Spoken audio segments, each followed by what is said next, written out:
then it starts to happen. Okay. So Star Spangled Banner is after Pomp and It Circumstance? is. Okay. Okay. Want me to double check more? Yeah, let's Let me just just And it'll come and Okay, stop. and then Here's an A for that. we're just doing page 3. Yes.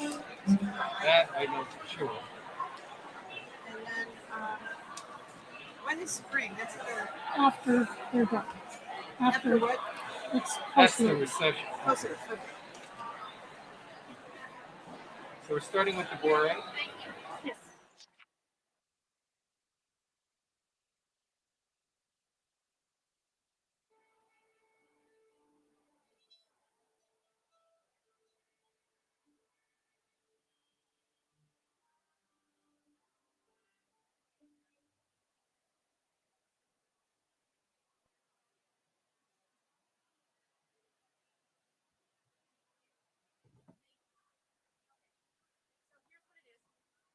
So we play whatever we're playing. They're gonna.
Yeah,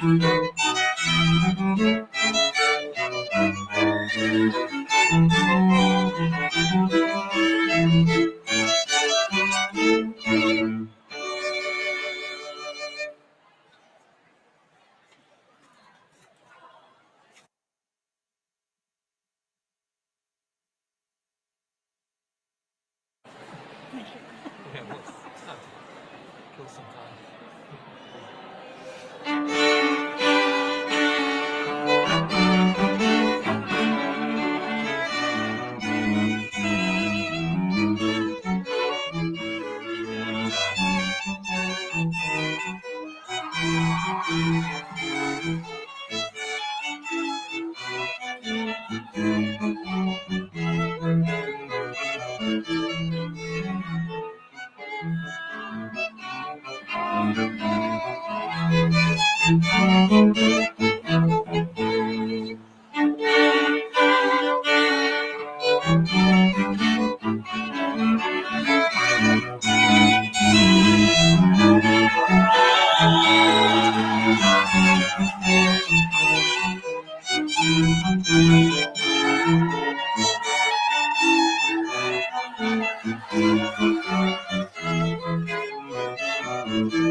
She says thank you. It's in the big-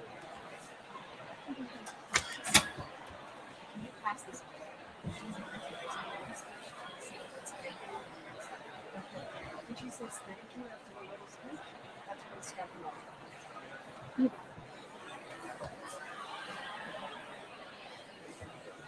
And you're going to one.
Good afternoon, everyone, and welcome to the Hackensack Meridian School of Medicine's second commencement exercises. The processional is about to begin. Please take your seats, and at this time, please silence all phones, watches, and any other electronic devices. Please also take this time to note your nearest exit. For your safety and the safety of our graduates, please do not stand in the aisles or approach the stage to take photographs or videos. And at the conclusion of the ceremony, please remain seated until the platform party, faculty, and graduates have exited. Thank you.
Please rise for the national anthem.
Good afternoon and welcome to the 2022 commencement.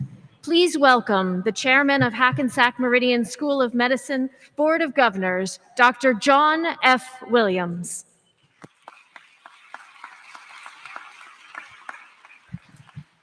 Ladies and gentlemen, honored guests, on behalf of the Hackensack Meridian School of Medicine, Board of Governors, Deans, faculty and staff, and graduating class of 2022, I welcome you and thank you for being here on this incredibly happy and momentous occasion. All of you have contributed to the success of our graduates. We welcome you as family members, friends, spouses, and partners. This day could not have occurred without you. I want to give a special welcome to our guest, our distinguished scholar and academic, Dr. Cornell West.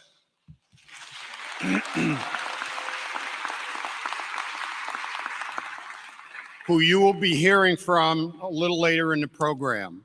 Now it is my pleasure and privilege to introduce Mr. Frank Feckety, Chairman of the Hackensack Meridian Health System Board of Trustees. Mr. Feckety.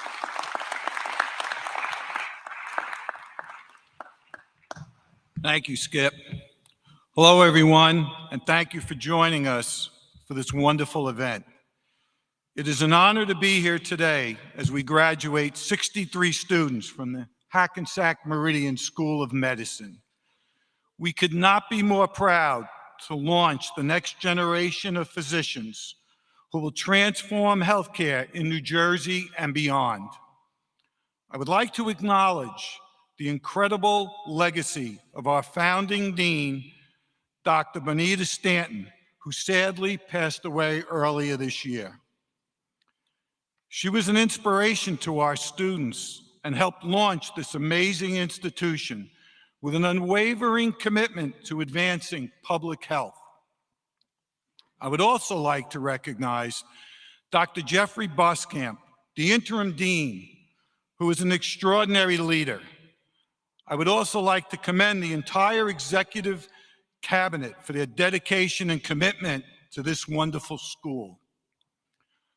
Our CEO, Bob Garrett, was a true innovator in launching a new school of medicine that would redefine medical education and create a new generation of physicians who will improve outcomes and the patient experience.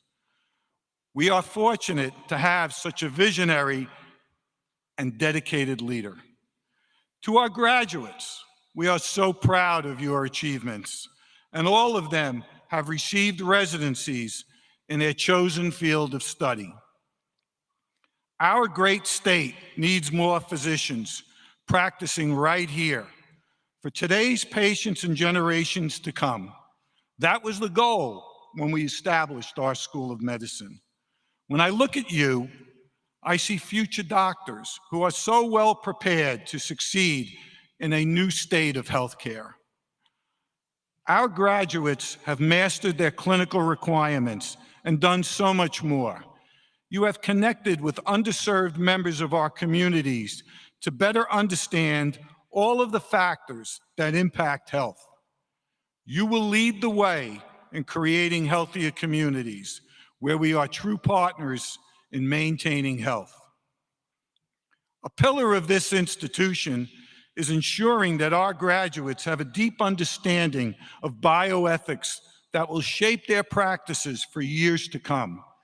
Today, I am so pleased to announce that we have created the Linda Farber Post Chair in Bioethics at the Hackensack Meridian School of Medicine.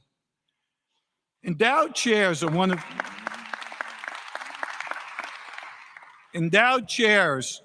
the highest honors in academia, and this gift from Linda and Dr. Cal Post will advance the teaching, learning, and research of bioethics and better prepare our future physicians throughout their practices. On behalf of the Hackensack Meridian Health and the entire School of Medicine community, I would like to thank Linda and Dr. Cal Post for their incredible generosity. Would they please stand and be recognized?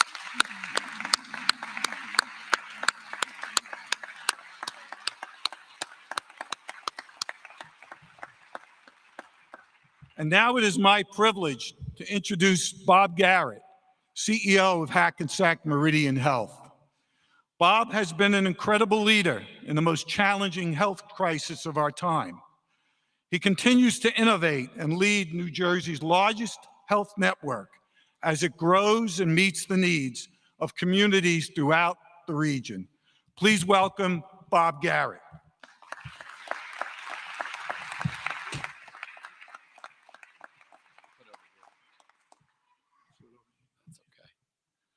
Thank you so much, Frank, for that wonderful introduction. And I just want to say and give Frank an incredible shout out, because these last 2 years have been like none other that we've experienced in healthcare. And Frank has led our board with grace and dignity. He's been a calm force and a great board leader, the right person at the right time. So let's give Frank Feckety another round of applause.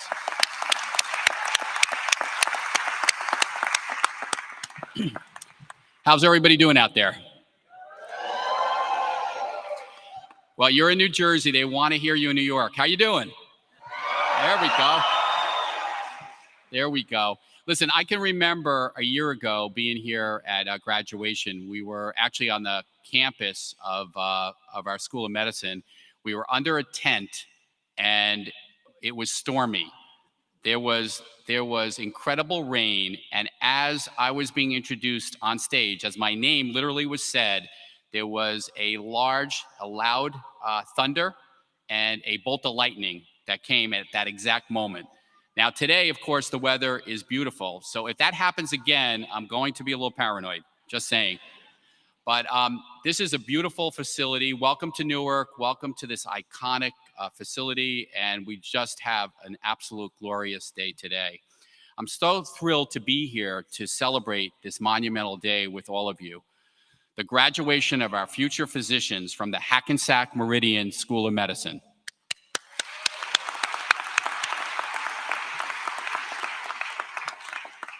There are so many people to thank for the successful launch of these incredible graduates who will help us live our mission to transform healthcare. I would especially like to thank Dr. Cornell West, who is with us today. We're honored to have with us this extraordinary philosopher, a scholar of African American studies, and a passionate political activist.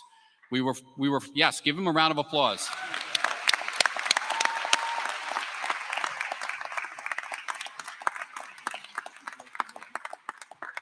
It is truly great to have you here today. You know, we were fortunate that Dr. West joined us at Hackensack Meridian earlier this year for our Dr. Martin Luther King celebration, and he was extraordinary. I enjoyed hearing him, and we did a fireside chat together. It was just an amazing experience. Today, we're grateful to recognize your legacy with an honorary doctorate degree. Congratulations again.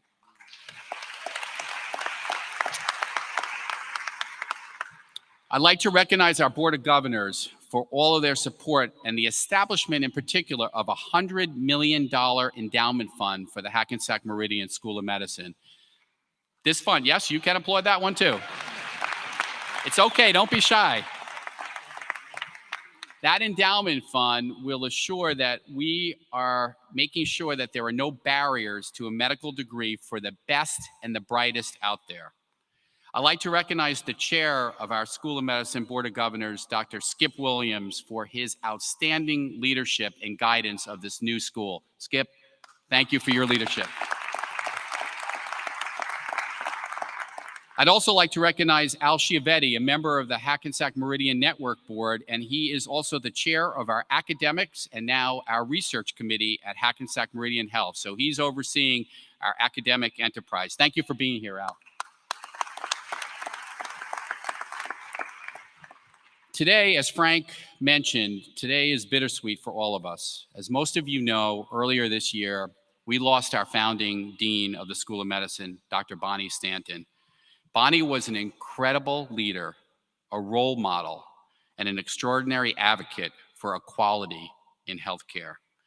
The school meant everything to Bonnie. I know that. We talked about it all the time. Bonnie, I know you're looking down upon us and smiling as we celebrate this milestone today. Thankfully, we are blessed to have Dr. Jeff Boskamp step into the role of interim dean.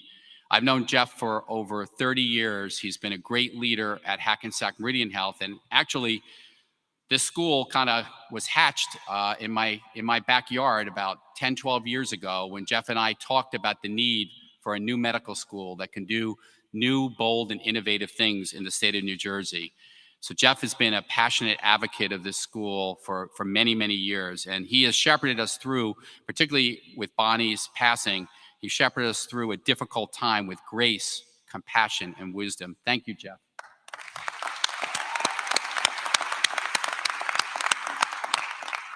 And to the graduating class of the Hackensack Meridian School of Medicine, congratulations.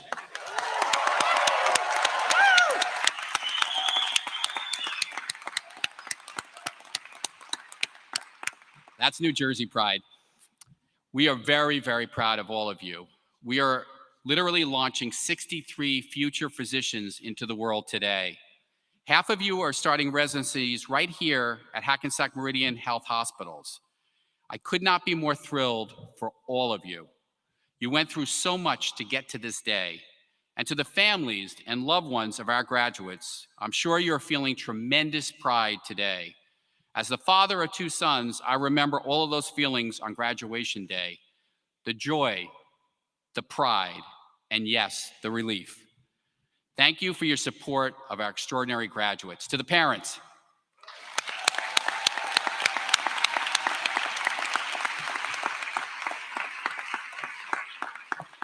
when I graduated from college, well before our graduates were born, my mother actually wanted me to go to medical school.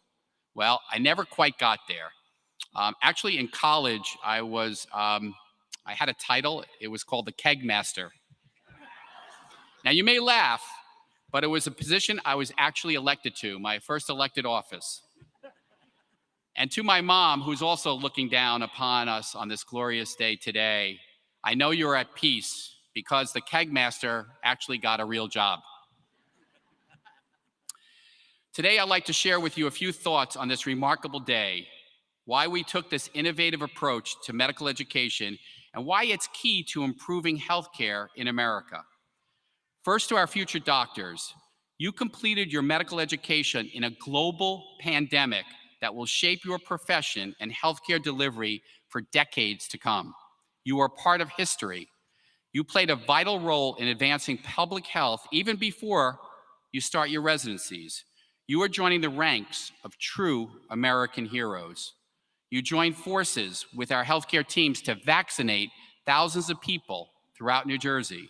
You help vulnerable people connect with their physicians through telehealth so they would not miss vital appointments.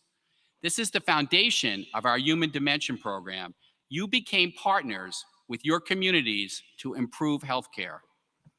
As a graduate of the Hackensack Meridian School of Medicine, you are uniquely prepared to thrive in this new state of healthcare where preventing illness is as important as curing it.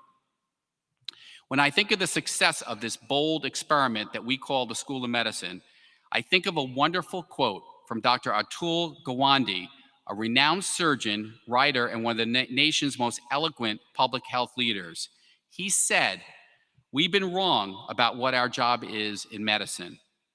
We think our job is to ensure health and survival, but really it's larger than that.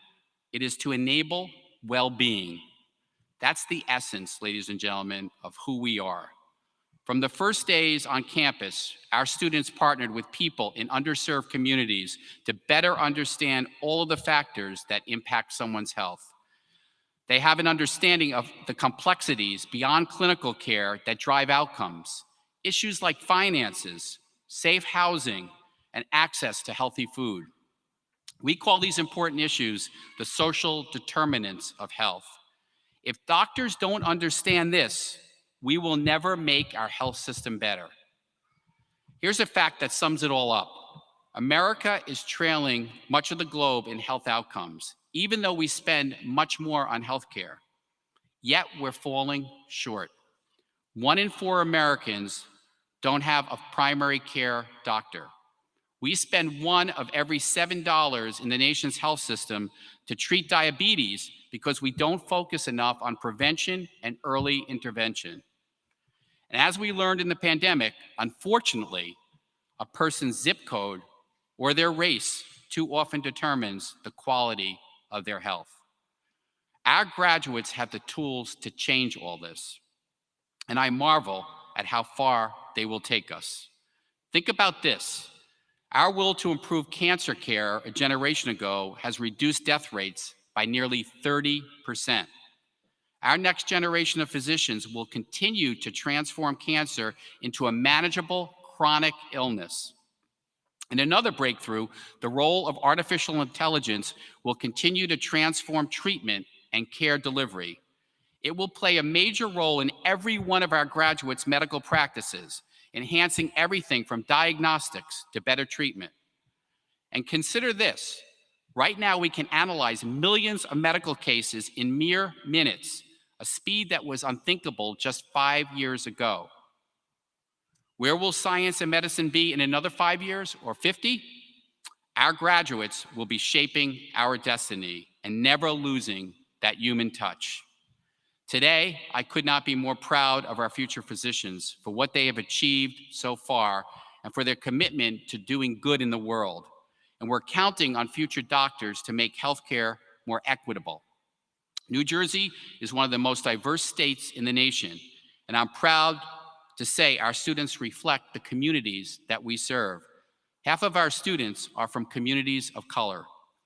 Studies show that there is greater trust between doctors and patients when they are the same race or ethnicity. At Hackensack Meridian, we're expanding our reach across the state and improving care through our 17 hospitals and 500 patient locations. Our students have had the benefit of spending time at our nationally recognized hospitals. And our graduates also have had access to transformative research at our network through our nationally recognized Center for Discovery and Innovation. Just last month, the CDI secured the largest NIH grant in HMH history to develop therapies to treat this virus and future threats.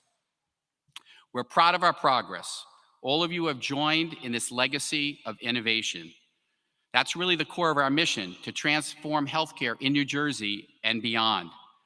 Our students have benefited by joining an exceptional family at Hackensack Meridian Health.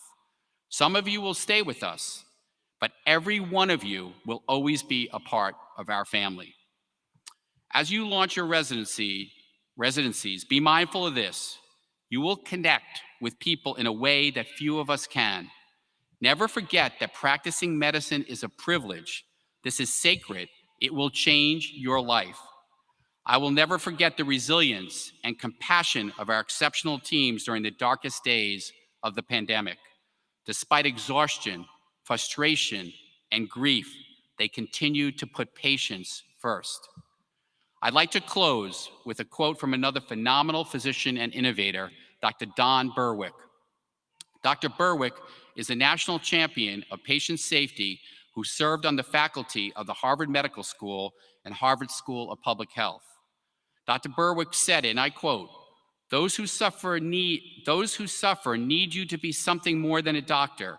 They need you to be a healer. And to become a healer, you must do something even more difficult than putting your white coat on.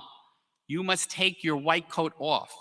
You must recover, embrace, and treasure the memory of your shared, frail humanity and honor the dignity of each and every soul. Congratulations to each and every one of you. I look forward to seeing many of you in the future. Have a great time, everyone.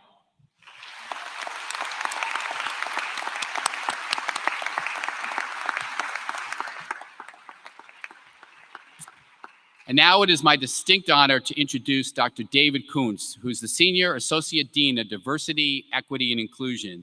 David is also a professor of medicine, and plays a vital role in enhancing our diversity, equity, and inclusion strategies throughout the network.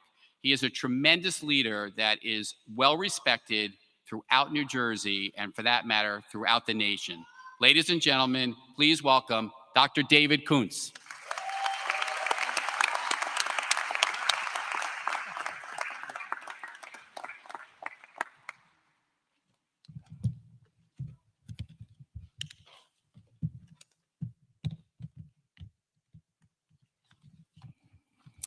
Thank you, Mr. Garrett. It is an honor to make remarks on behalf of the faculty. Graduates, this rite of passage is especially significant as you have faced challenges previously unthinkable in education, let alone medical education. Isolation, remote learning, navigating access to resources, and the stress of unprecedented societal upheaval and conflicts are factors few before you have had to negotiate. You have inspired us. When I was sitting where you are today, I thought medical school was as challenging as it could be.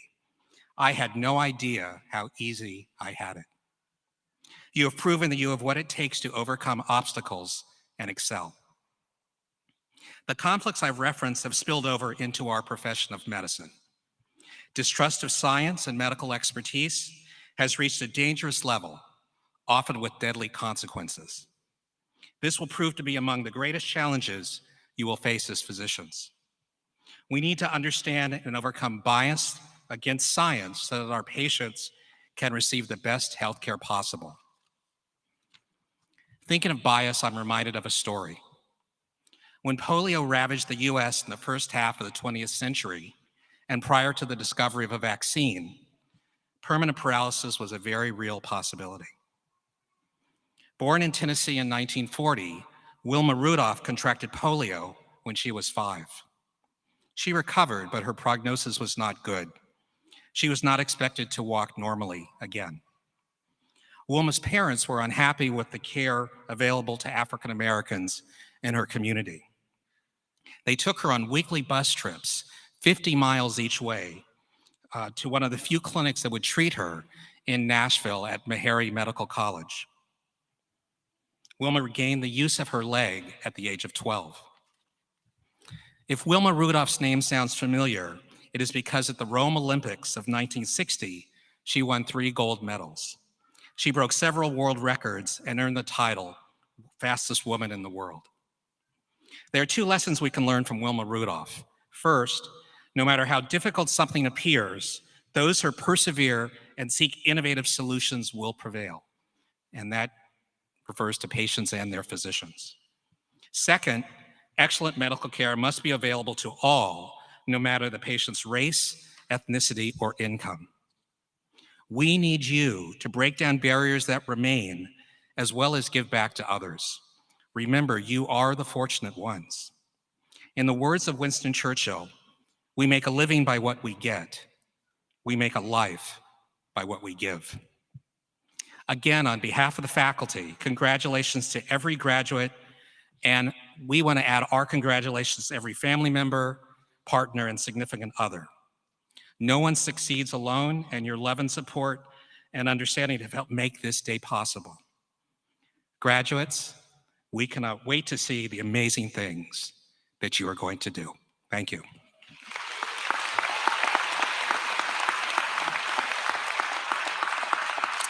It is now my pleasure to introduce the Interim Dean of the Hackensack Meridian School of Medicine, Dr. Jeffrey Boskamp.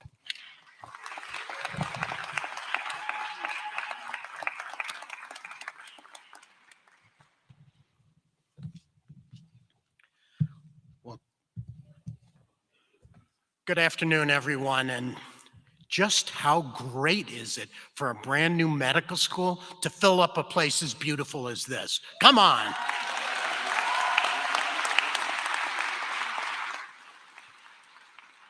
School of Medicine Board of Governors, Mr. Garrett, Dr. West, HMH Board of Trustees, HMH executives and staff, and School of Medicine faculty, staff, and students, and most importantly, the families and friends of our students, I officially welcome you to the second commencement exercises of the Hackensack Meridian School of Medicine.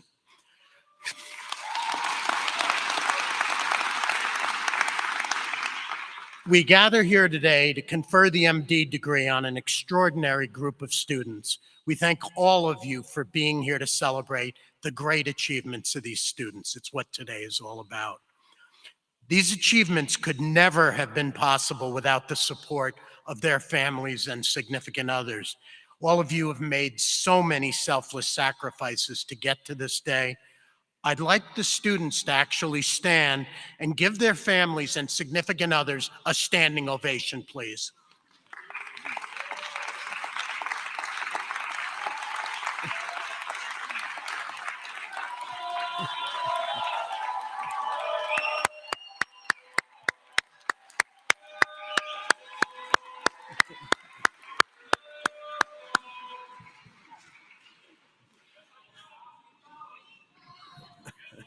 An amazing day.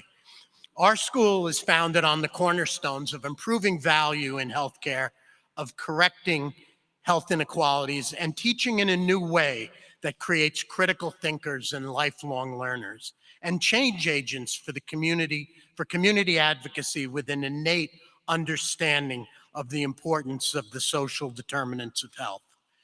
Today, as you become physicians and embark on a career unlike any other, I want to talk to you about the importance of taking risk. Christopher Columbus said, "You can never cross the ocean unless you have the courage to lose sight of the shore." I want you to imagine someone who has a great research portfolio, who cut her research teeth in the slums of Dhaka, Bangladesh, saving countless lives, and went on to edit the definitive textbook in her field, who then went on to lead a department of pediatrics at one school, led a children's hospital at another, and then became a vice dean of research. Pretty good portfolio, don't you think? Living near her daughters, future grandkids, why in the world would you pack up and take a job of leading a medical school that doesn't even exist yet?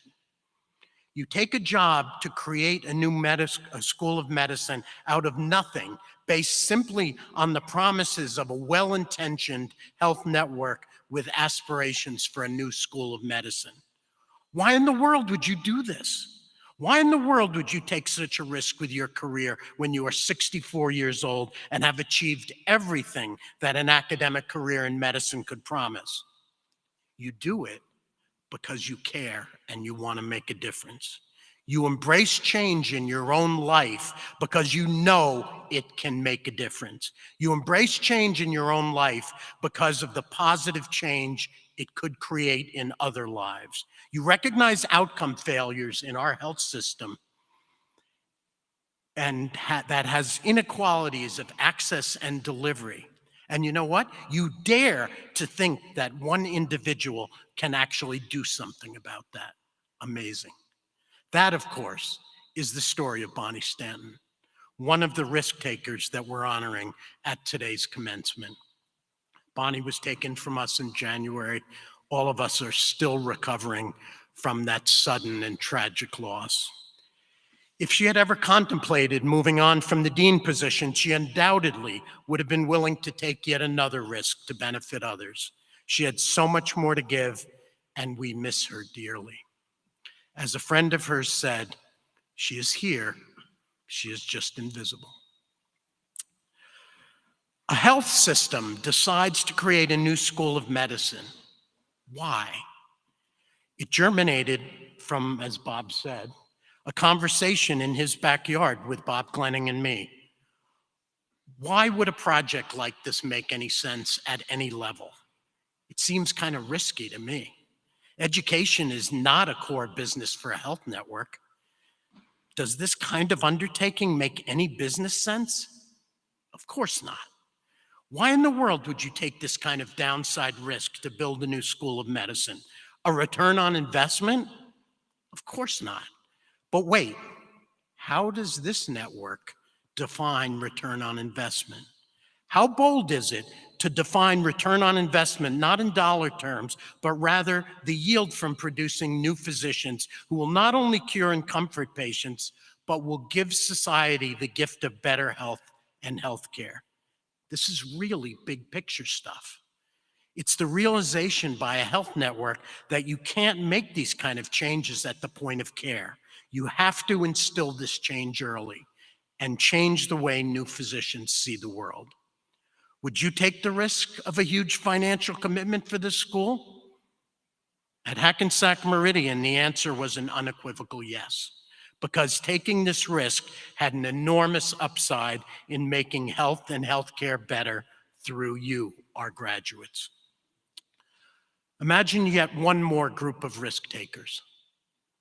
Outstanding pre-medical students with great MCATs and great GPAs, students with accomplishments that showcase their empathy and caring, a group that saw a career in medicine as a calling and not a job, a group that imagined that they would find meaning in their own life by helping others, a talented group that had multitudes of opportunities before them, so many choices. So why in the world would they look at a brand new medical school and take a risk by enrolling with us? A new school with an innovative, yet completely untested curriculum. A new school with no history of step one scores, no history of placing students in prestigious residencies.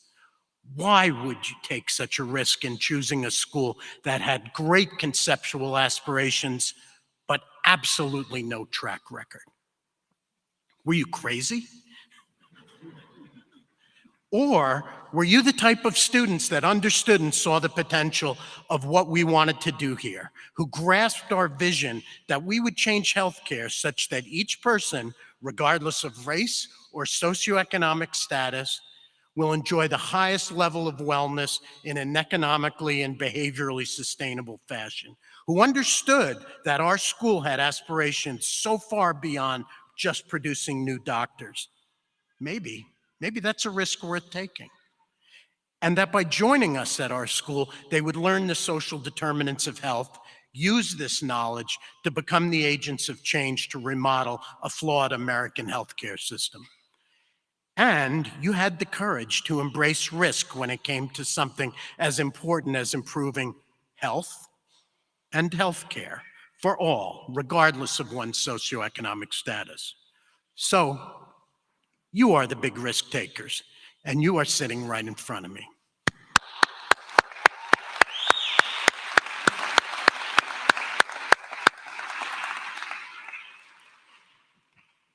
You are about to be new doctors who leave this school with so much more than an MD degree. You took a risk to come to us with the hope that you would emerge with the tools to affect change in this world. We sincerely hope that we have developed in you what you need to make a difference in health and healthcare in your residencies and so far beyond. We are so proud of your academic achievements, your volunteer extracurricular work, your extraordinary human dimension work and projects, which are amazing. You have made our aspirations for this new medical school become reality. You have done it. I can definitively say there will never again be classes in our school like these two sitting in front of me. You trusted us. You took the risk that we would deliver on our promises to do something innovative. You believed you could make a difference after emerging from a school with a community-based curriculum. Future classes will follow in the path that you blazed, but they will never have to take the risks that you did.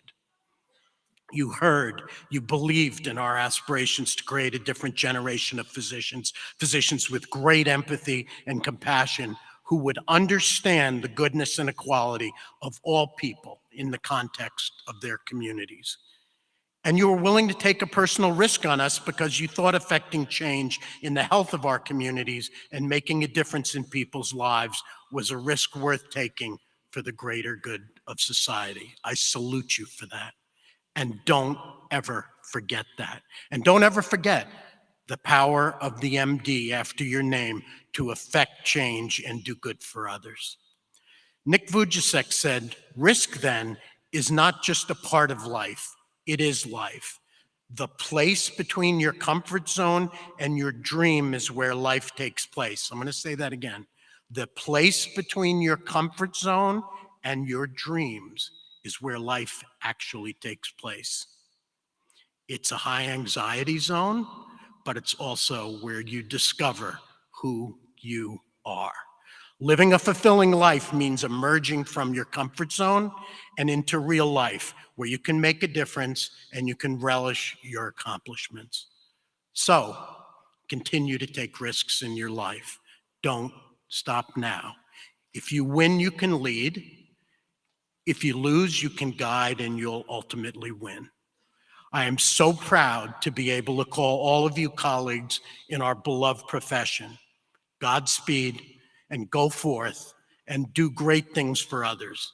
And please take good care of yourselves and those you love along the way. Congratulations on this landmark day in your life. It is a day that all of you will always remember. Thank you.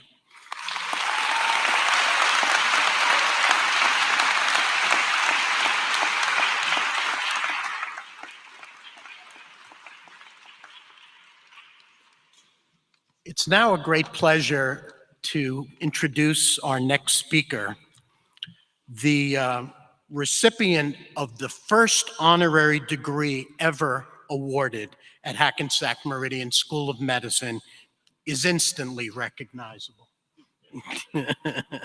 He has described himself as a blues man in the life of the mind and a jazz man in the world of ideas. Others describe him as one of the most important intellectuals in 21st century America. In his own words, he has a passion to communicate to a vast variety of publics, plural, in order to keep alive the legacy of Martin Luther King Jr., a legacy of telling the truth and bearing witness to love and justice. He is the Dietrich Bonhoeffer Chair at the Union Theological Seminary, where he teaches the philosophy of religion, African American critical thought, and also in a wide range of subjects, which really reflects just his incredible breadth, which includes the classics, philosophy, politics, cultural theory, literature, and music. He is the former professor of practice of public philosophy at Harvard and professor emeritus at Princeton. He graduated magna cum laude from Harvard in 3 years and obtained his MA and PhD in philosophy at Princeton. He has written 20 books and edited 13. He is best known for his classics, Race Matters and Democracy Matters, and for his memoir, Brother West, Living and Loving Out Loud. His most recent book, Black Prophetic Fire, offers an unflinching look at 19th and 20th century African American leaders and their visionary legacies. Now to the important part. He is a philosopher who has never been sequestered in any so-called ivory tower. He has always been of the people and among the people. No matter which way the world turns, he is in the thick of what's happening, the ever-present now. Injustice compels him to act on issues encompassing equality, peace, and democracy. Sometimes that means demonstrating in the streets, and sometimes that means counter-protesting. At other times, it leads him out to direct political engagement on the national campaign trail. His commitment to his fellow human is best exemplified, perhaps, by what he said during a 2002 act of civil disobedience at the US State Department. During a time of inflamed passion, he said simply, "We must keep in touch with the humanity of both sides." And so he has throughout his illustrious career.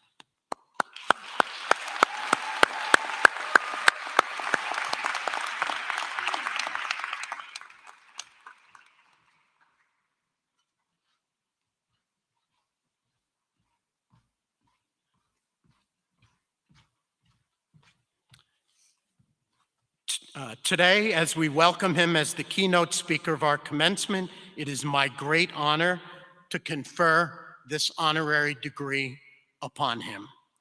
As Dean of the Hackensack Meridian School of Medicine, on behalf of the Board of Governors of the school, I hereby confer the degree of Doctor of Humane Letters, honoris causa, upon Dr. Cornell West and admit him to that degree with all the rights, privileges, and responsibilities appertaining thereto. Congratulations.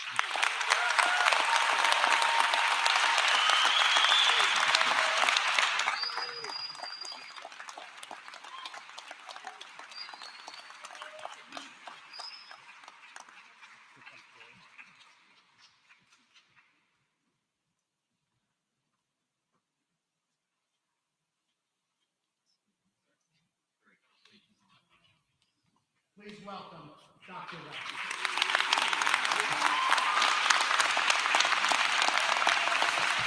Oh, what a blessing to be here. I'm so deeply surprised. I came to salute this historic class of 2022 at Hackensack Meridian School of Medicine. But then I end up an honorary recipient.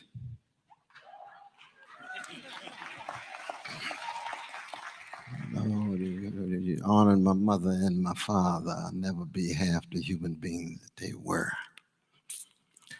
But I'm here to first salute the visionary leaders who created the conditions for the very possibility of our coming together.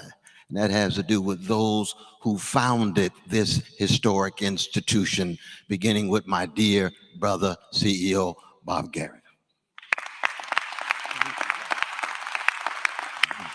Indeed, the interim dean, our dear brother Jeffrey Boscamp. Let's give it up, let's give it up, let's give it up. The illustrious faculty, it does not exist without the faculty.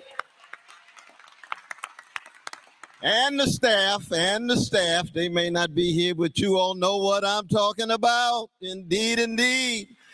And then the loving families and friends and acquaintances and others who have empowered and enabled this historic class. Yes, yes, yes, indeed. Because you constitute the glue that's holding together this fragile social experiment called the USA, because you have chosen, based on your vocation and your calling to care, to use whatever skills you've been able to cultivate to care. You stand in the great legacy of Hippocrates, and you will be giving the oath. You stand in the legacy of Charles Drew. You stand in the legacy of the late, great Bonnie Stanton. Let us give it up for that legacy. That's what you are, the walking embodiment and enactment of that legacy. And I want to say a few words about that legacy. Because as you begin your precious practice, you will be going to a whole host of different contexts and communities, a whole host of different people you will be interacting with. And some of them will be beautiful, precious indigenous peoples and brown peoples and poor white brothers and sisters and chocolate ones. The black ones, those who constitute the tradition that I come from. And as you serve them, keep in mind that you got something to learn from them as well. It is a mutuality and a reciprocity that goes all the way down, beginning with the Socratic legacy of Athens, where Plato's Apology, line 38a says, what? The unexamined life is not worth living. And the Greek actually says the unexamined life is not a life for the human. And you know our English word human comes from the Latin humando. Humando means what? Burial. Yes, we are priceless, featherless, two-legged, linguistically conscious creatures born between urine and feces on our way to burial. Now, hate to remind you that on such a celebratory day, but it's that level of humanity that Hackensack Meridian School of Medicine is all about. And I want to say quite unequivocally, my own beloved Harvard School of Medicine has much to learn from Hackensack Meridian School of Medicine. Let us be clear. Let us not be deceived. You are enacting an experiment that will have implications and repercussions across the landscape of medical education, and it is so badly needed. And it's not in the spirit of self-righteousness. It's not in the spirit of feeling as if we are such do-gooders. No, it's because we have a calling, a sense of vocation. And when Socrates said the unexamined life is not worth living, when hypocrisy said, I'm going to examine these bodies in such a way that I'm using natural causes and scientific investigations relative to the best evidence available to me to do what? To get beneath all of the talk about status and wealth and spectacle and image. This is not about the superficial. This is about the substantial. This is what the Greeks call paideia, P-A-I-D-I-A. What is that? Deep education, not that cheap schooling. And Hackensack Meridian School of Medicine didn't give you a cheap schooling. It gave you a deep education. Am I right, class of 2022? Am I right? Am I right? Am I right? Rescue me if I'm wrong. And what is paideia at its deepest level? It's a formation of attention. Learning how to attend to the things that matter reminds me of the great letter of Henry James to Robert Louis Stevenson, who said, what? No theory is kind to us that cheats us of seeing. No theory is kind to us that cheats us of seeing. One of the ways in which education at its deepest level, be it medical education or any other form, it tries to get us to attend to the most crucial things so that we then are connected to the cultivation of critical sensibilities, access to skills, but those skills are always subordinate to the maturation of a caring personality. And the benchmark of a graduate of Hackensack Meridian School of Medicine is not someone who has a particular sense of being a doctor for pecuniary ends. And I do hope you all make some decent money, but it's not fundamentally about that. No, not at all. It's about your calling, the ways in which you are going to use what has been available to you and do it in such a way that you give your all in service. Yes, sacrifice. The blood, sweat, and tears that has led you to this very moment, and the blood, sweat, and tears that would lead you to your own in the rest of the time you have in space and time.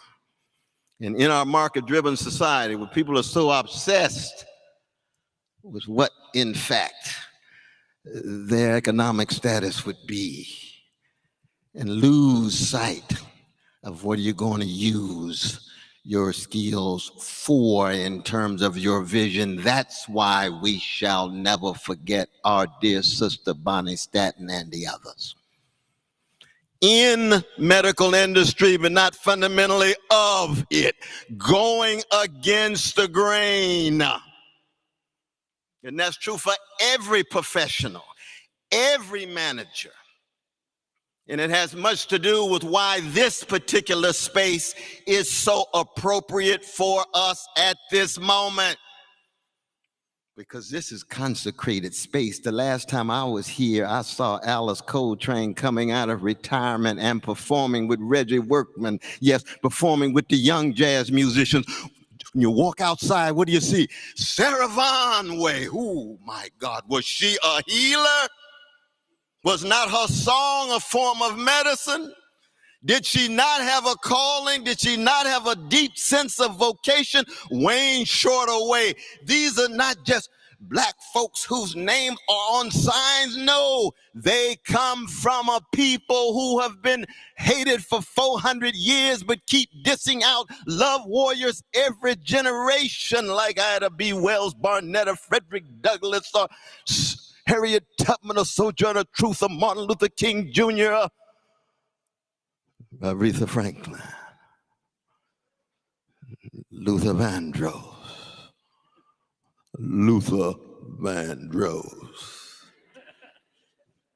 They are love warriors.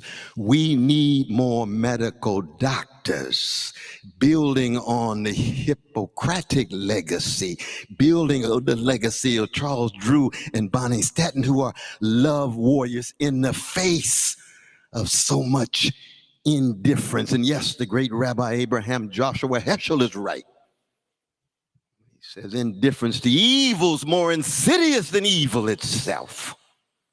William James, the most adorable of all public philosophers in the history of America. He says indifference is the one trait that makes the very angels weep. The benchmark of a graduate of this grand institution, Hackensack Meridian School of Medicine. No one will say, there goes an indifferent doctor. There goes a callous doctor. No, not at all. There's going to be a fire in your soul.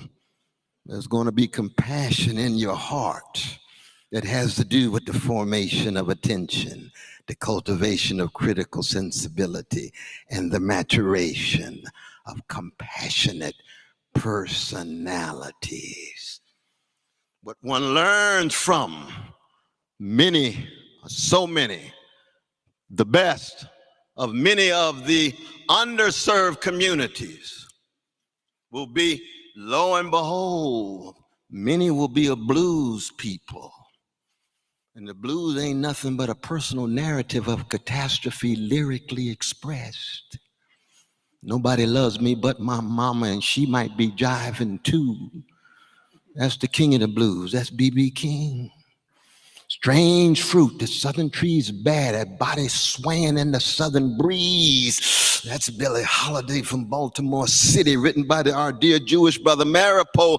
That's catastrophe. We're not just talking about problems of the medical system. You're talking about coming to terms with catastrophe and using vision, knowledge, scientific investigation, but also psychic and spiritual power to care, to have a compassion such that one constitutes what John Coltrane called a force for good. And we don't do it in isolated ways. We do it in relation to each other.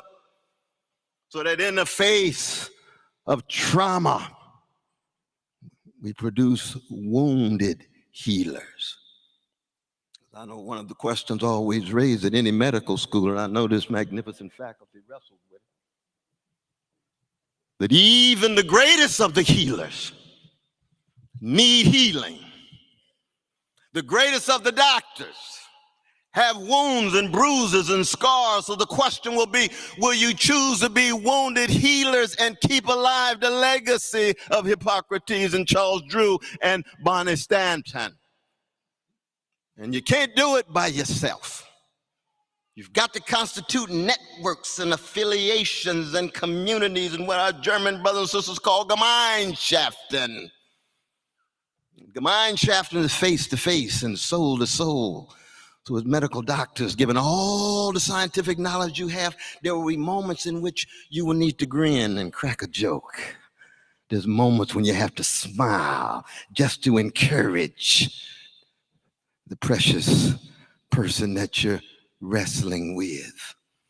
And you're going to have to go far beyond even the greatness of the Socratic legacy of Athens. Why, Brother West?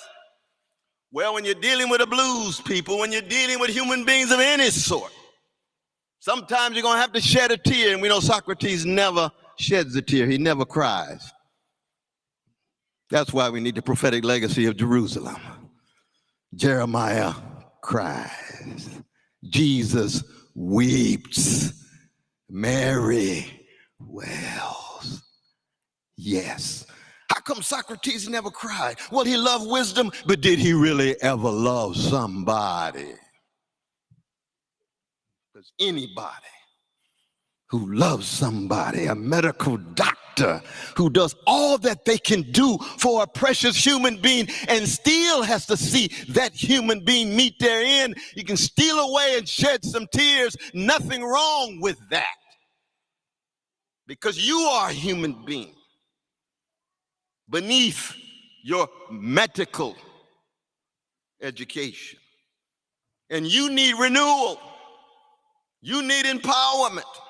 And so, yes, it's precisely the Socratic legacy of Athens and the prophetic legacy of Jerusalem. I mean, we know our Buddhist brothers and sisters and Hindu brothers and sisters and so many other religious traditions have access to so many of the insights and wisdom, but I'm talking about the shaping of the West. And the West has no monopoly on truth or beauty or goodness or even the holy. But the West still has something to say about integrity and honesty and decency and veracity. And if we don't hold up that bloodstained banner as medical educators, as doctors, as citizens, most importantly, as human beings, no matter what color, no matter what gender, no matter what sexual orientation, no matter what national identity. And that's one of the reasons why now that the nation, this experiment in democracy, the American empire itself has the blues. Impending ecological catastrophe, nuclear catastrophe, a gangster in Russia got his hand on the button. Economic catastrophe, grotesque wealth inequality. Political catastrophe, need I say more? Look at Washington. On both sides, on all sides.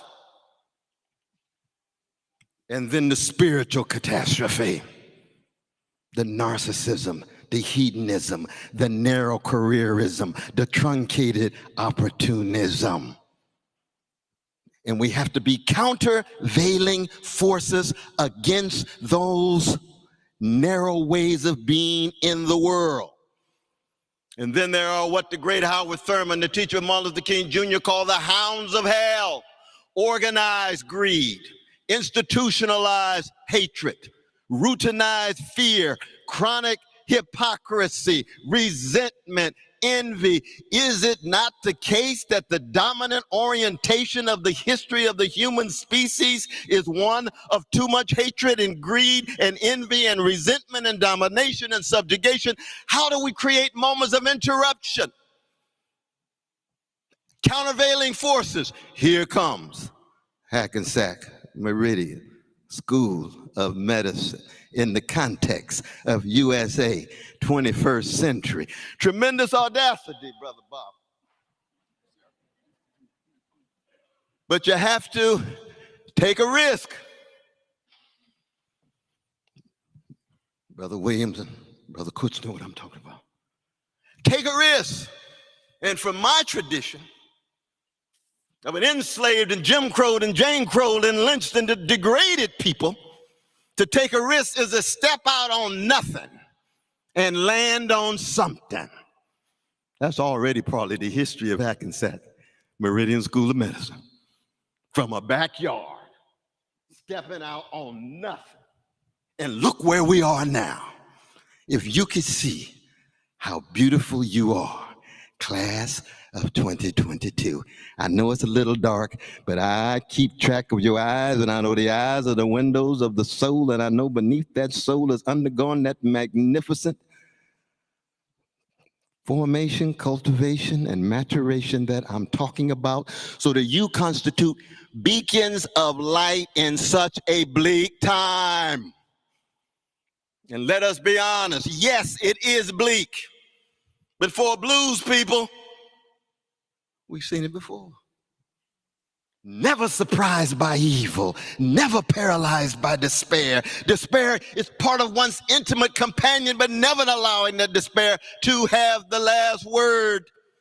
Never allowing the catastrophe to have the last moment. Wrestling with it very much like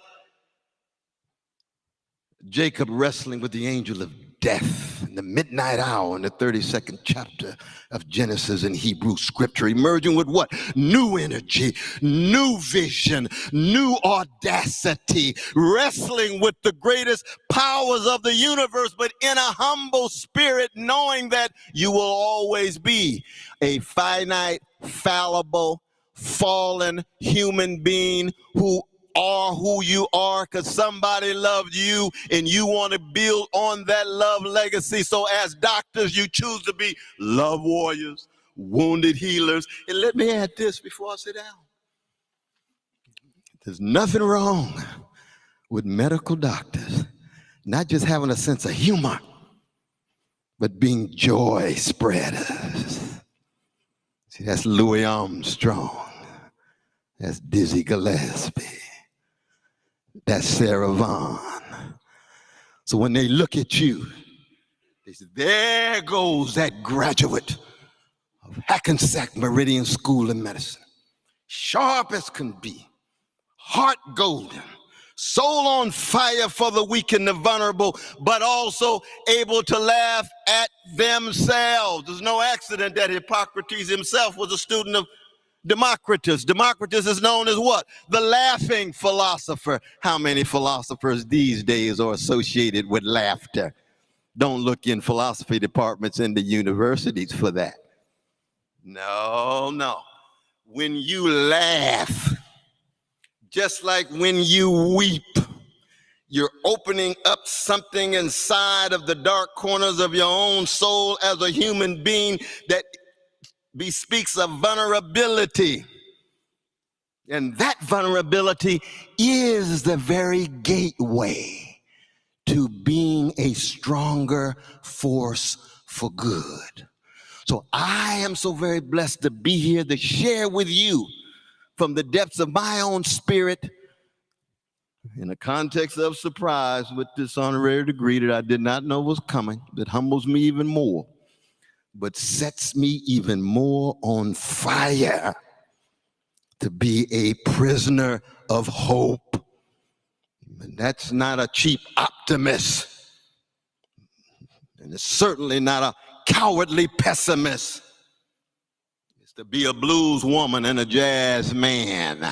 And a prisoner of hope is someone who decides from womb to tomb to cultivate whatever is inside of us. It's called kenosis. It is the wholesale emptying, pouring ourselves into others, mediated with whatever skills we've been able to accrue. And you've been able to accrue these magnificent skills. We shall see the magnificent outpouring of this historic class. I salute you, and I hope somewhere down the road we run into each other.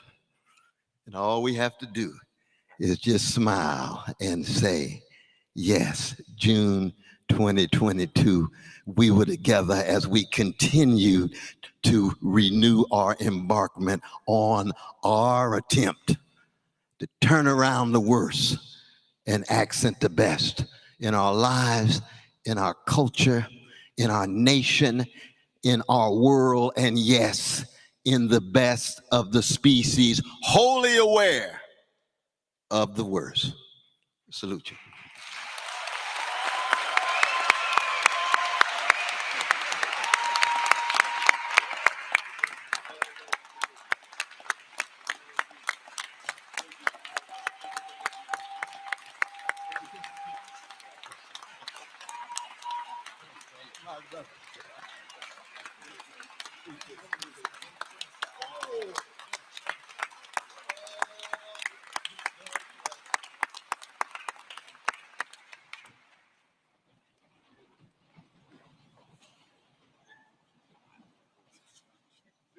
Please welcome Dr. Gregory Simonian, Associate Dean of Admissions, who will present the 2018 cohort candidates for Doctorate of Medicine.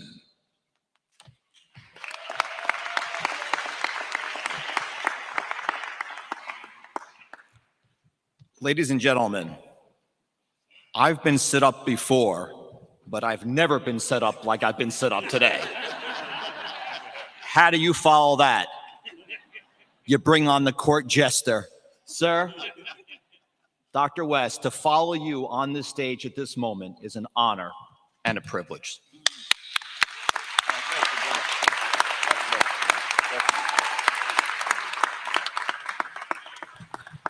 I will not forget this day for many reasons. Can you imagine just 3 or 4 years ago, I called each and every one of you, each and every one.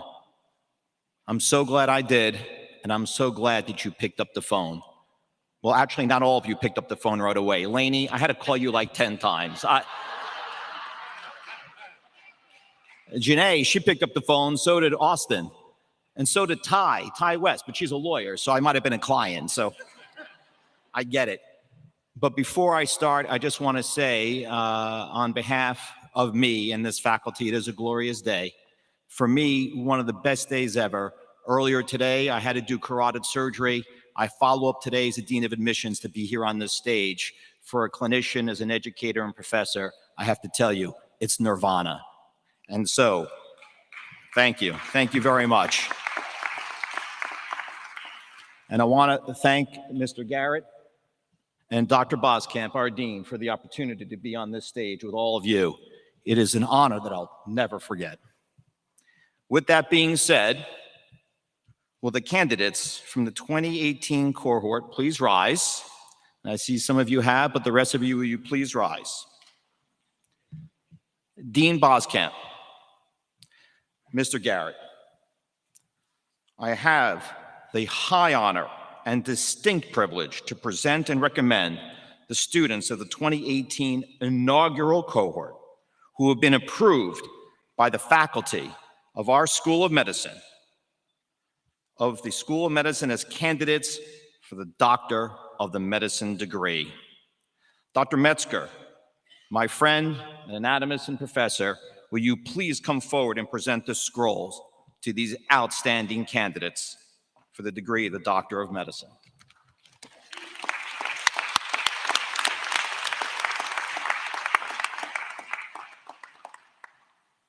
Dr. Michael Giuliano, please come forward to hood the first group of candidates.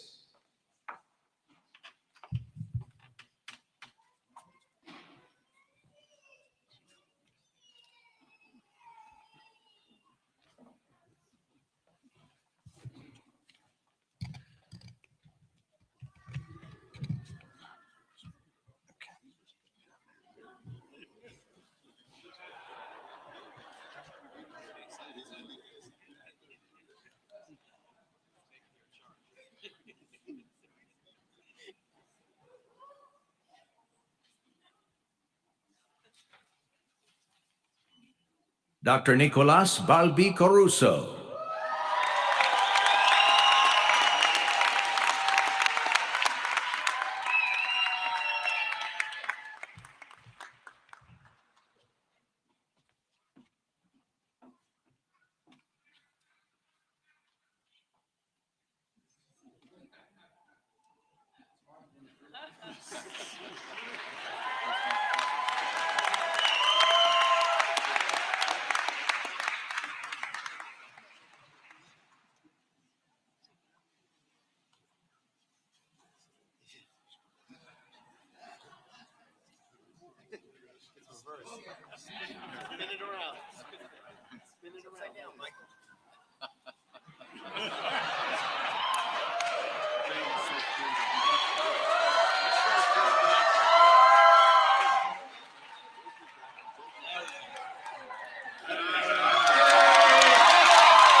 Dr. Melissa Banal.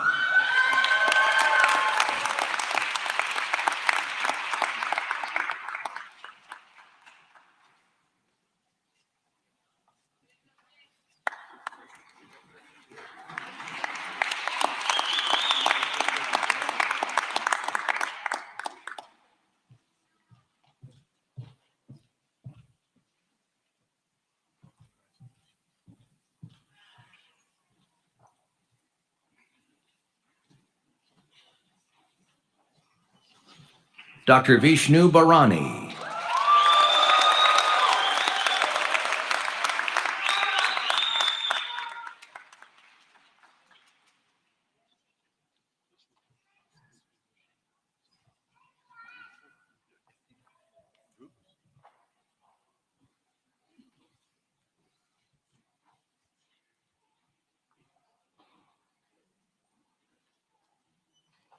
Dr. Kevin John Brandecker.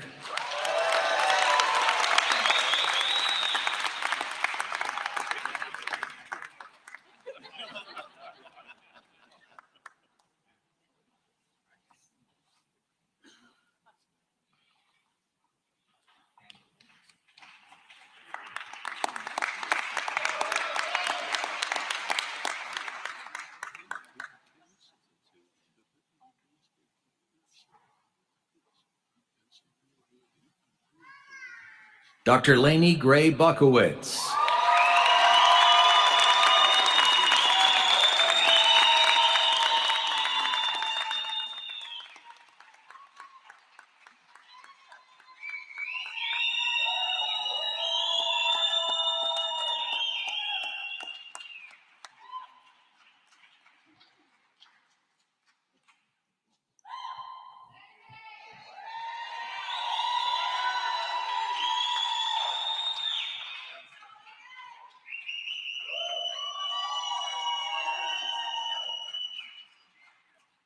Dr. Raquel Cancho Otero.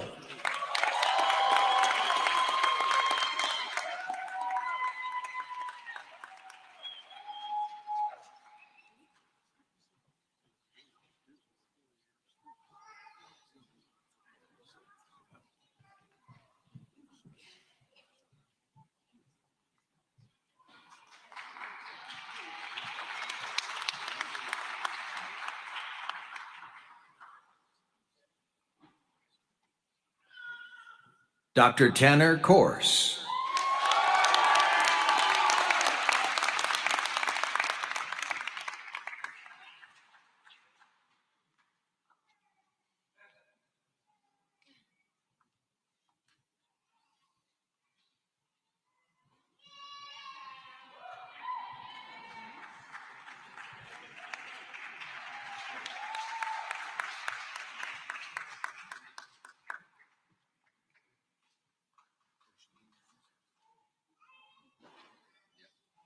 Dr. James Ding.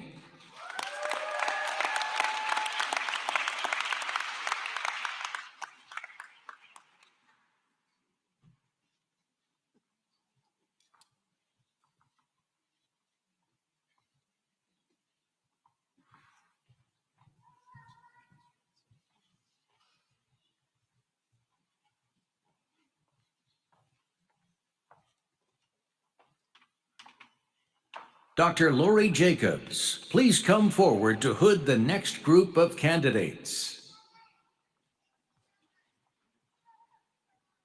Dr. Thomas Mariano DeSanto.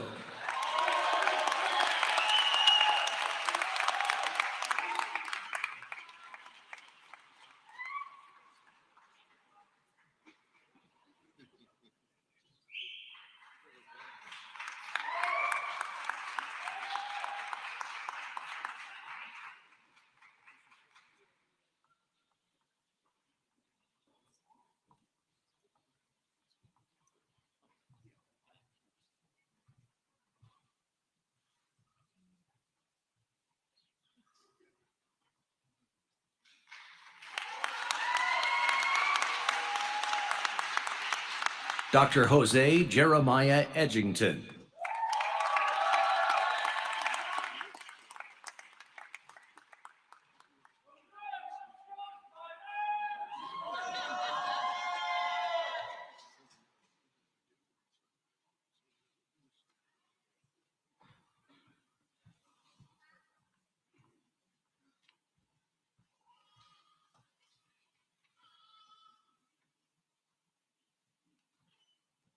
Dr. Muhammad Farouk.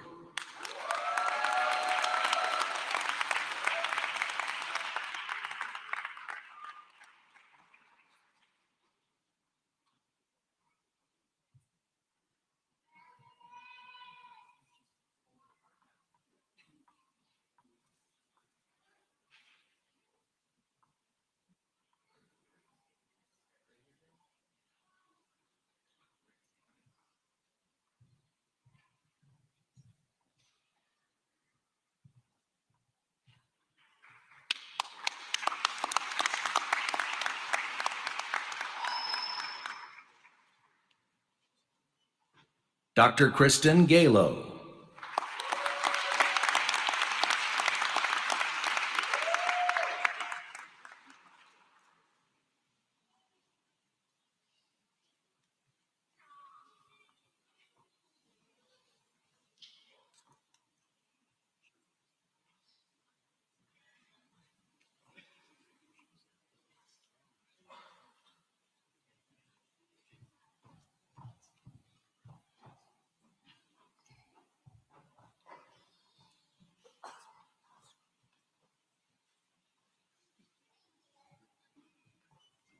Dr. Michelle Ganat.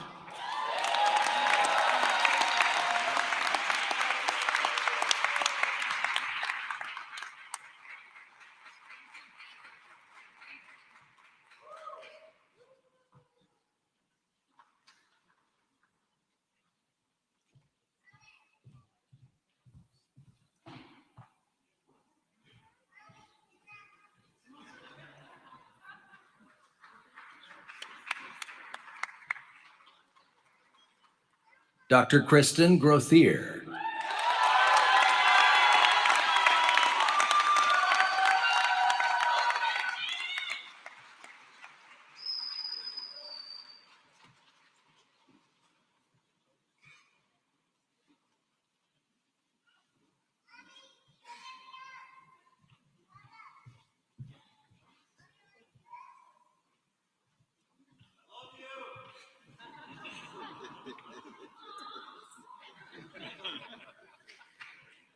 Dr. Yesel Han.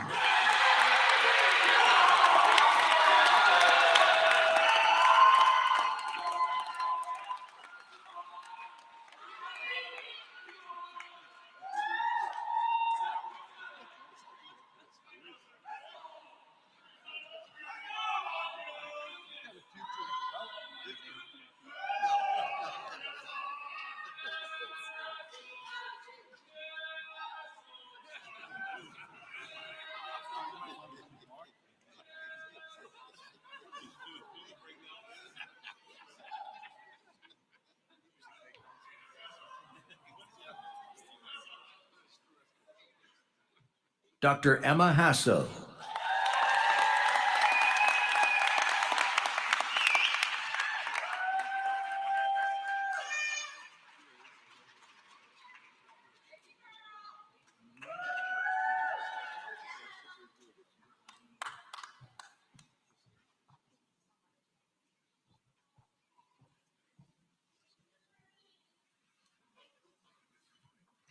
Dr. Russell Johnston.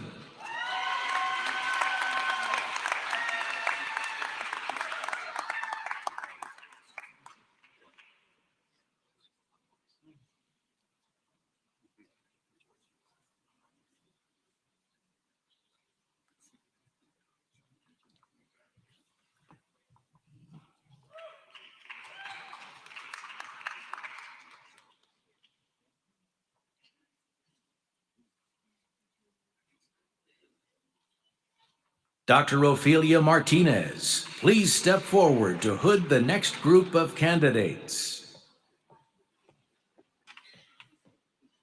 Dr. Austin Krebs.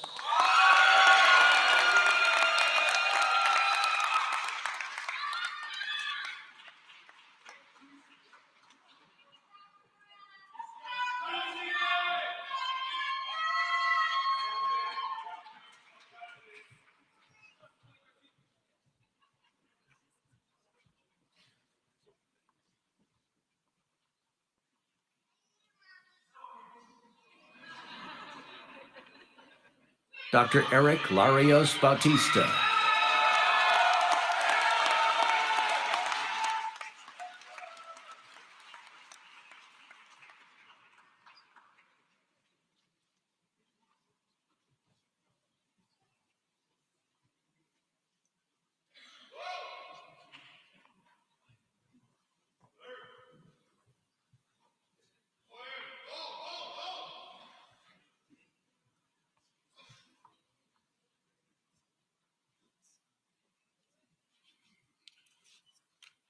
Dr. Jamie Suzanne McIlvain.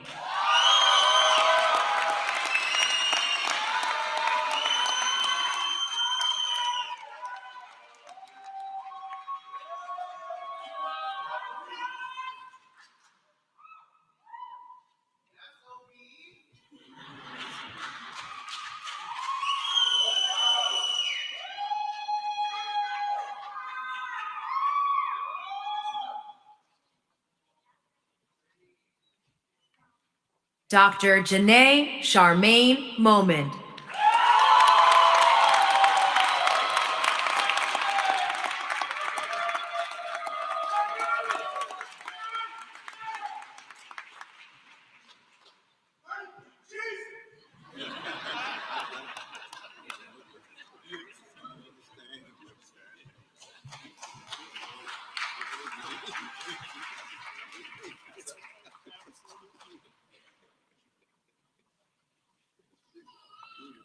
Dr. Roberta Lynn Oslin.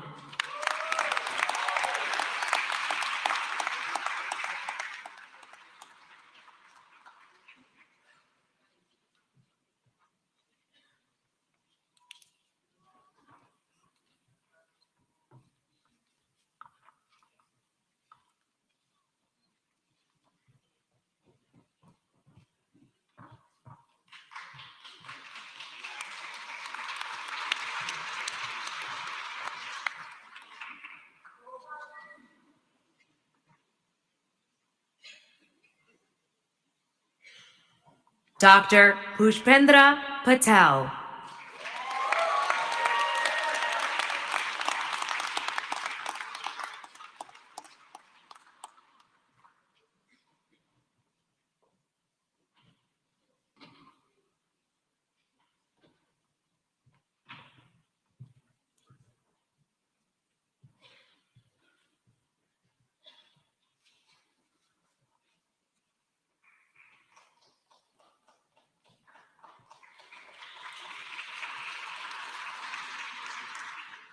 Dr. Linda Ramani.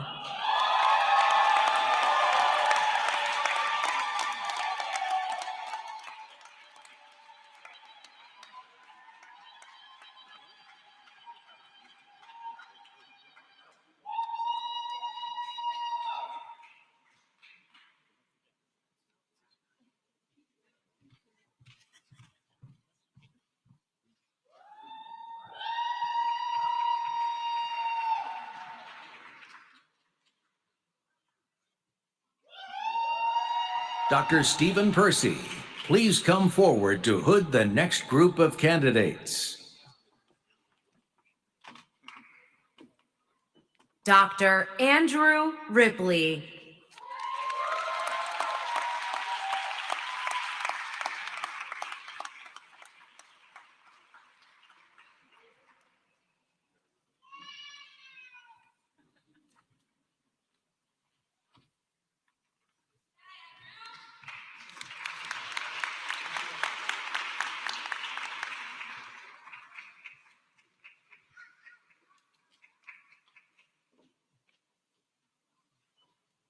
Dr. Daniel Shaw.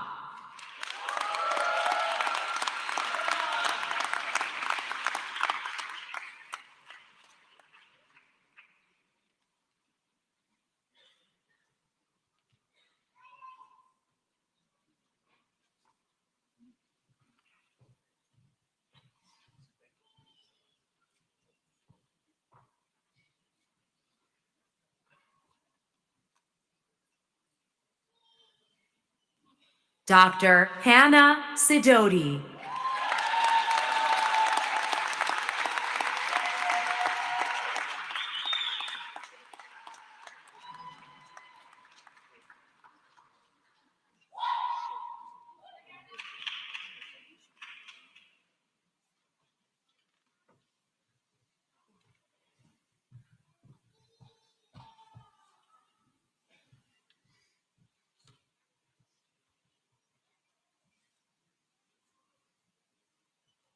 Dr. Eric Stanton.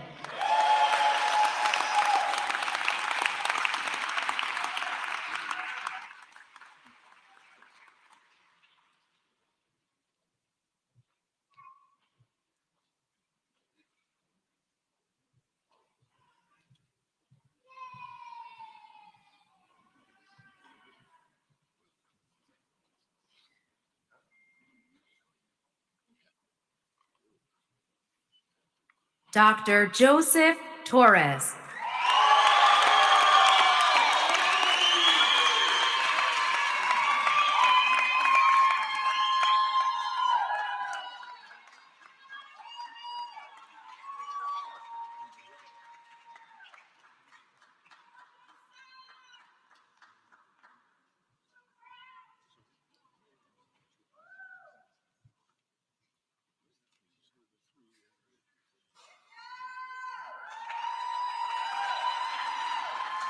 Dr. Gibran Muhammad.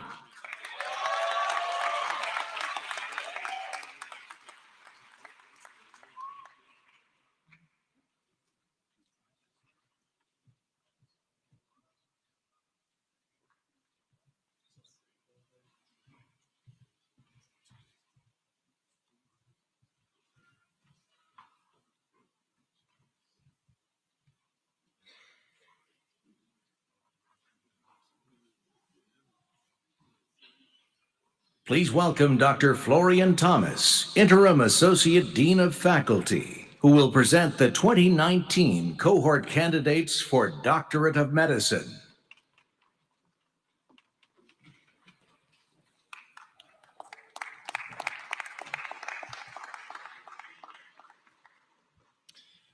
Will the 2019 cohort candidates please rise?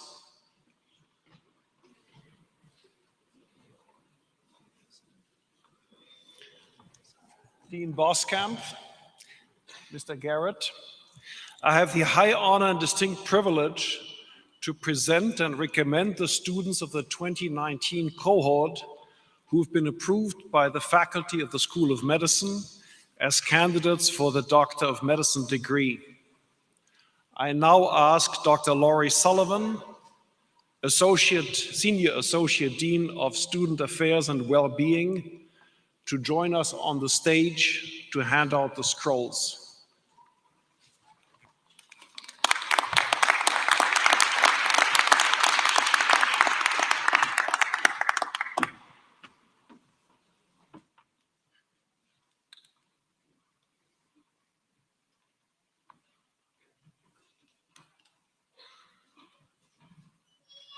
Dr. Noreen Ahmed.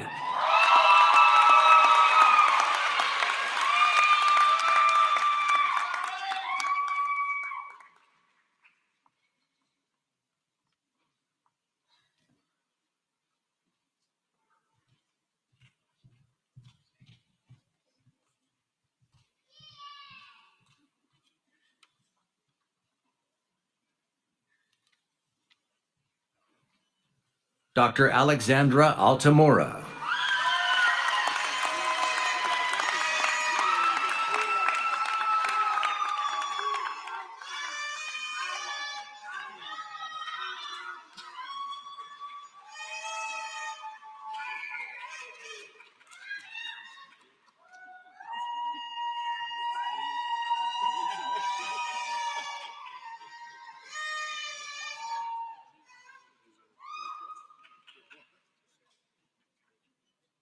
Dr. Melissa Arfuso.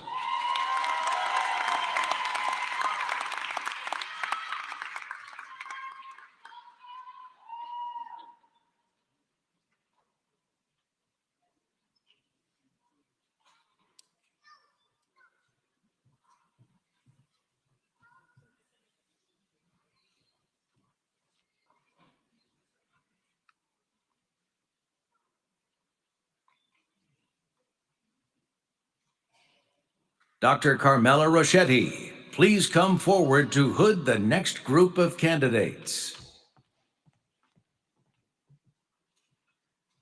Dr. Shah Benotakia.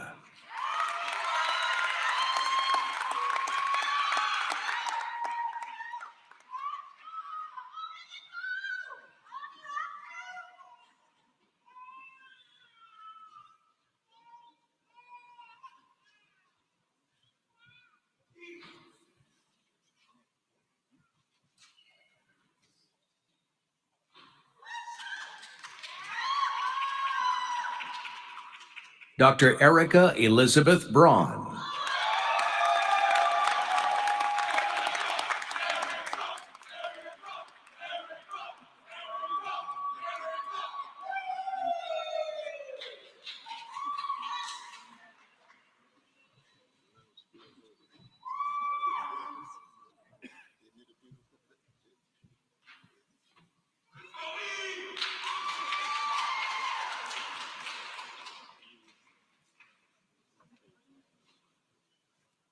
Dr. Nicholas Brisky.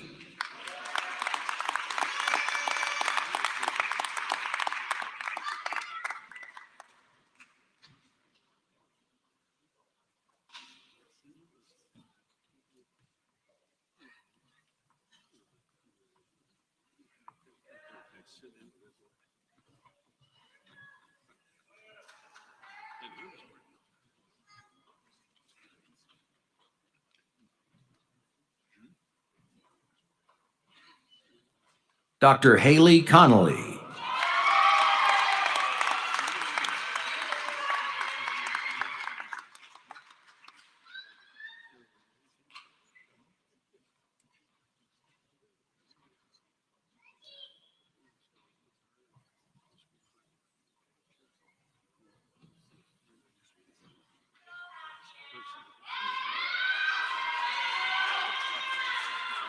Dr. Denise Donnelly.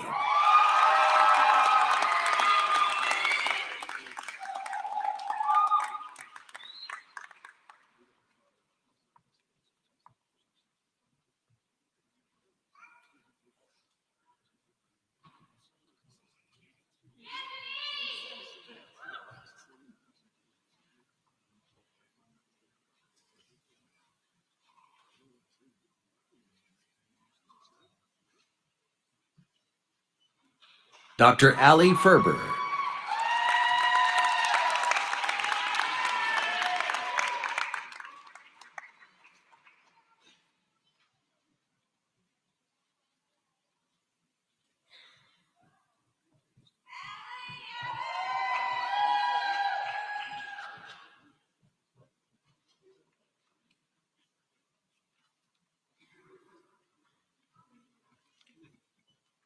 Dr. Neil Festa.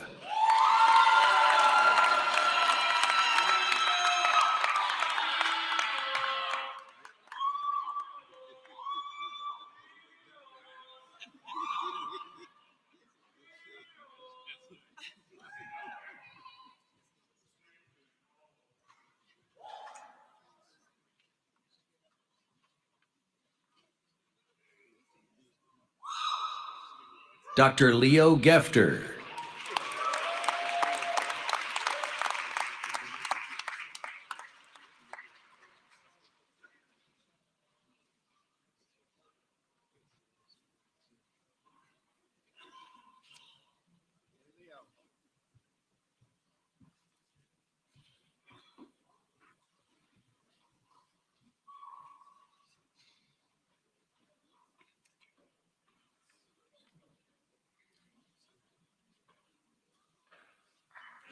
Dr. Ihor Sachik, please step forward to hood the next group of candidates.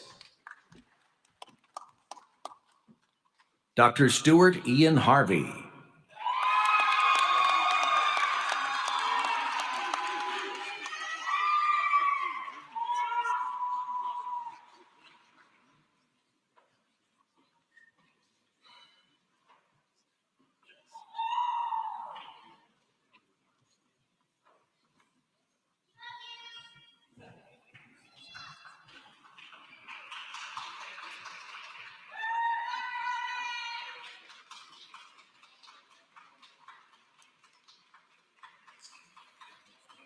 Dr. Sarah Hazeva.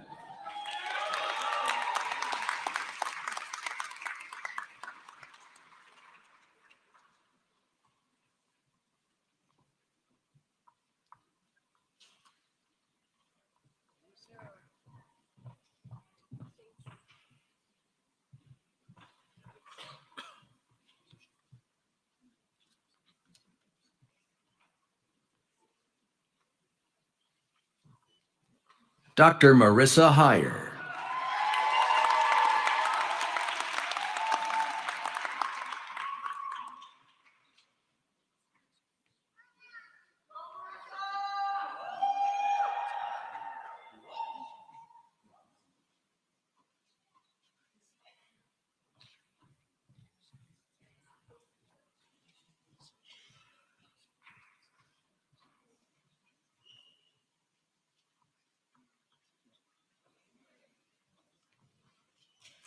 Dr. Nicholas Howard.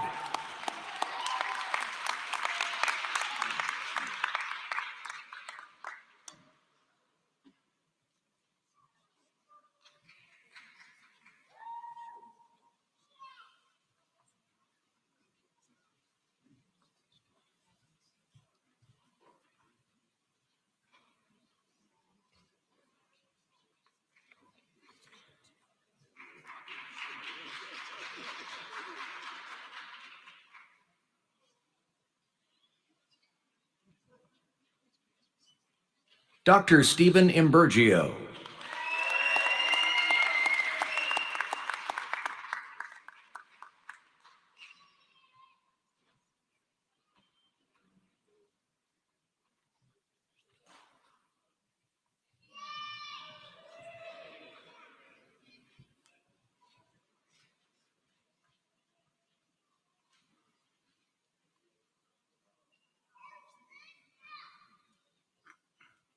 Dr. Anmol Singh Johal.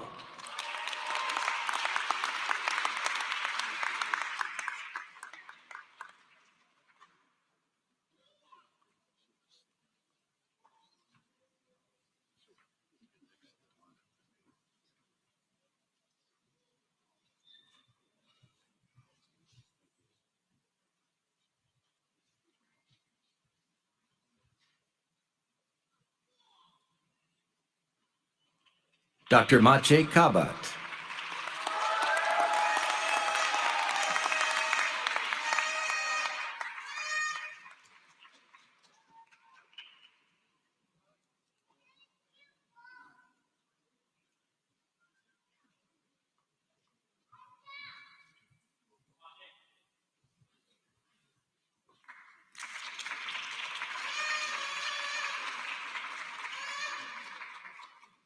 Dr. Karen Kromchenko.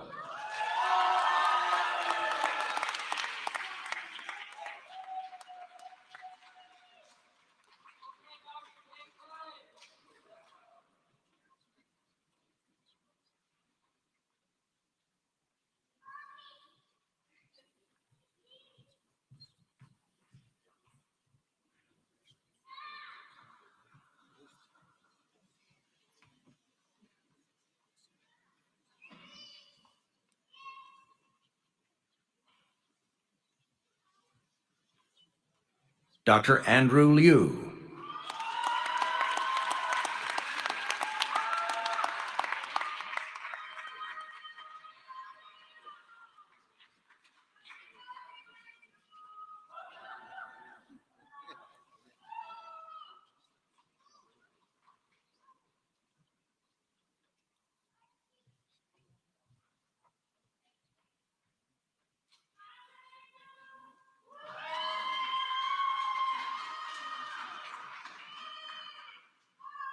Dr. Jenny Zepf, please come forward to hood the next group of candidates. Dr. James Liu.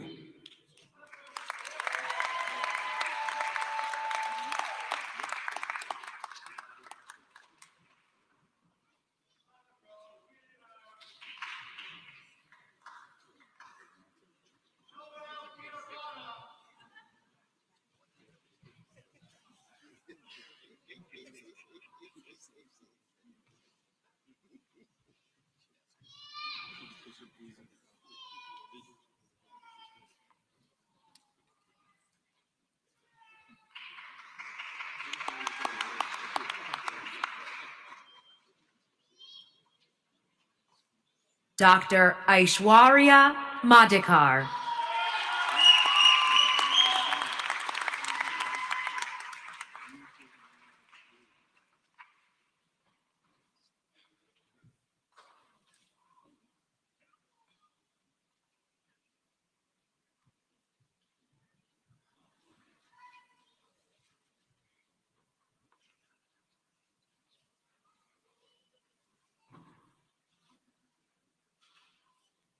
Dr. Sybil Dominica Metabalamy.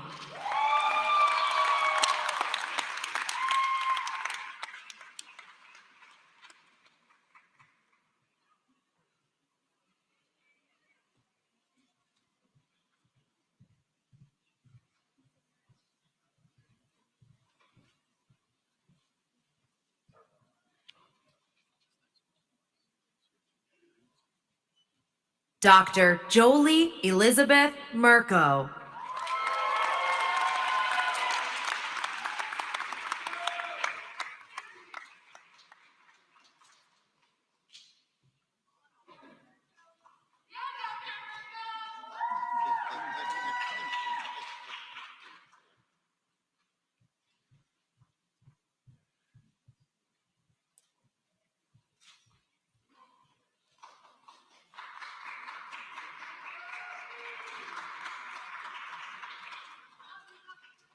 Dr. Harsh Patel.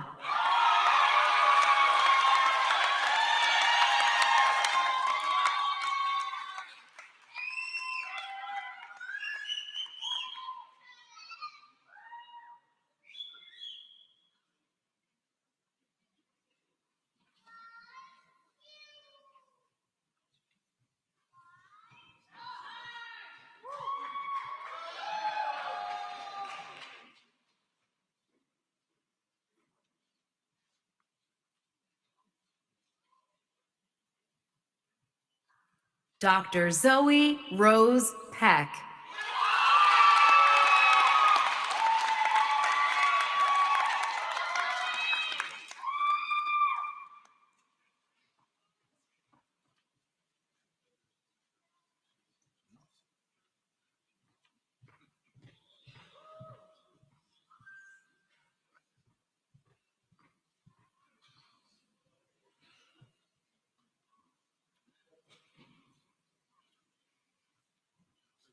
Dr. Caden Quintanilla.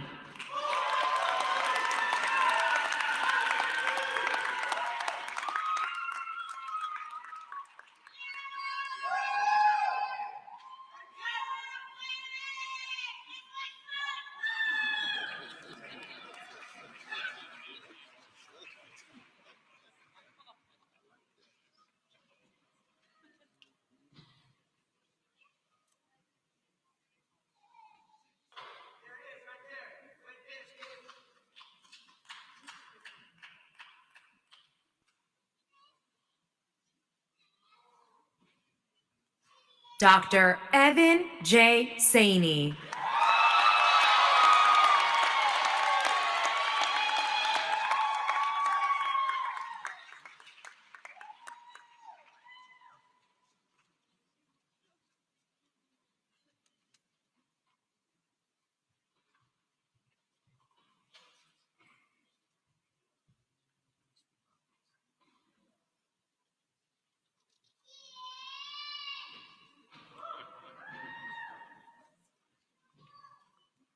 Dr. Ty West.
Before I confer the degrees, I would like to, number one, ask the faculty and deans to rise, please.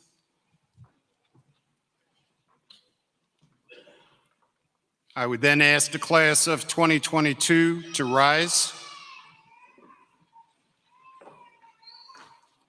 And let me first acknowledge 3 students who could not be with us today due to their residencies starting this week. So it's real, you guys, it's real. Dr. Clara Chen.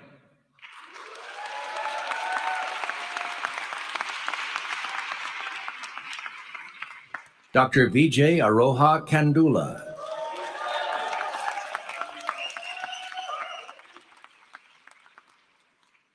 Dr. Sydney Kirsten McGeary. 4.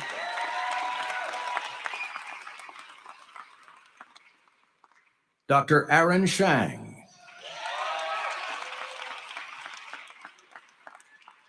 Okay, let's give those 4 students, not 3, another round of applause.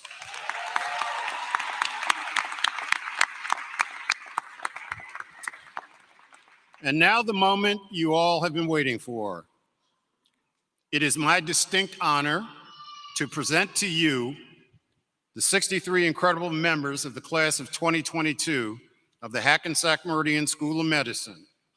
Acting on the recommendation of the faculties concerned and by virtue of the authority vested in me by the Board of Governors and the Dean of the Hackensack Meridian School of Medicine, I hereby confer upon each of you the Doctor of Medicine degree earned with all of its rights, honors, and responsibilities.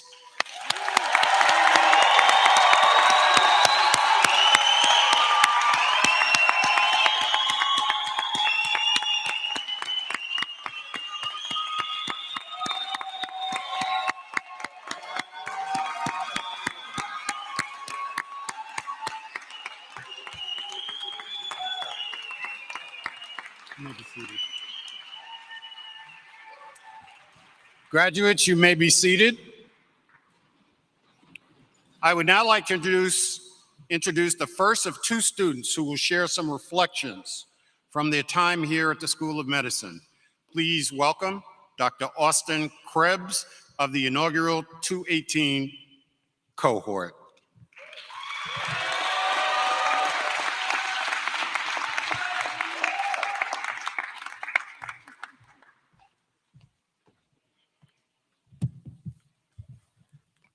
Family, friends, faculty and staff, and fellow graduates, thank you for being here with us today as we graduate from medical school. Some of us didn't think we'd make it to this day. As was just said, my name is Austin Krebs, and I have the privilege of delivering the 2018 cohort student reflection. On the 2018 cohort's first day, back in July of 2018, there was absolutely zero chance that we could have predicted what was going to happen in 4 years at Hackensack Meridian. Being part of the inaugural class was nothing if not memorable. And while our graduating class has done some impressive things, and we have some really remarkable accomplishments beneath our belts, today I'd like to focus less on what you might already know about us and focus a bit more on the human side of things, to pull back the curtain, if you will. 4 years is a really long time, and while medical school takes up a lot of bandwidth, life did go on outside of the classrooms and the hospital. Since matriculating, countless games of ping pong and pool have been played in the basement of the IHS Student Lounge. And word to the wise, don't let Dr. Telecki find his forehand if you want any chance of winning. The students at Hackensack have started more clubs than I ever thought possible, while simultaneously making Lou's Pizza more money than I could have ever imagined by catering pretty much every club event we had for that first year. We've had students who got married in medical school, and some maybe a bit more recently who got engaged. An impressive percentage of our class had children while still managing to be here with us to graduate today. And quite frankly, I'm a little bit jealous of how well traveled some of you are. Like really, where do you guys find the money to do all of this? So yeah, a lot can happen in 4 years in between studying for exams and then promptly doing our level best to forget all of it at a bar in Hoboken about 5 hours later. To share some even more candid human moments with you, here are some mistakes that some of us made in our first couple weeks of medical school that didn't stop us from getting here today to graduate. These include, but are not limited to, one student who got a little excited and called for an AED and started compressions on a mannequin that did not need CPR. Another student, for the record, this one is not about me, contrary to what you might have heard, who managed to spill a drink on the Dean of Medical Education and not get expelled. And finally, yours truly, getting in front of a crowd of gathered friends, faculty, and families to deliver a speech that nobody asked for 2 weeks into medical school. History repeats itself, so Dr. Hoffman, maybe stay away from anybody carrying a glass of Merlot tonight. As several people have already mentioned, we acutely feel the absence of Dean Stan today, as well as all the other loved ones and mentors who cannot be here with us to celebrate. But as we continue forward in our lives and in our careers, we'll do our best to continue to make them proud. So Hackensack Meridian class of 2022, I'm honored to have been part of your more human moments. I'm proud to call you my friends and colleagues, and I urge you to get out of your comfort zone, chase your dreams, and don't be afraid to sing the blues if and when you need to. And to Hackensack University Medical Center, you've got me for 5 more years, baby, so prepare yourself. Thank you.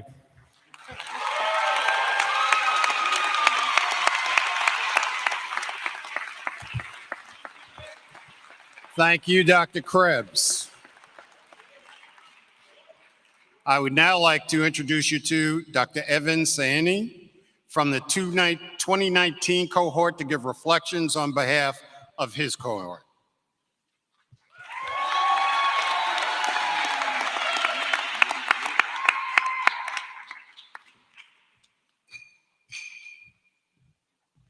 Wow, what a good-looking crowd. Please, make some noise for yourselves.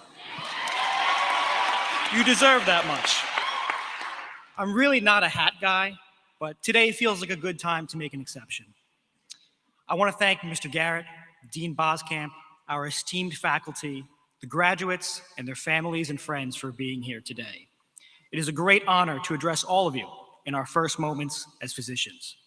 I'm sure I'm not alone when I say that the weight of this new title feels heavy to hold. When I look back at the journey, however, it's clear to see that this group of doctors are no strangers to carrying tremendous pressure with a sense of extreme ownership that defines the mentality of all successful people. Each of us committed to a new school, taking an uncharted path towards experiences and achievements beyond those listed on our resumes. While it's easy to get excited about what the future holds for us, let's take a moment to remember that we were given this opportunity on the merit of who we have always been, rather than who we are going to become. Famous psychiatrist, the best specialty, by the way, and Holocaust survivor Viktor Frankl once said, "He who has a why to live can bear almost any how." While his words remind us that our values are what sustain us in difficult times, I challenge you to repurpose his motto towards your aspirations.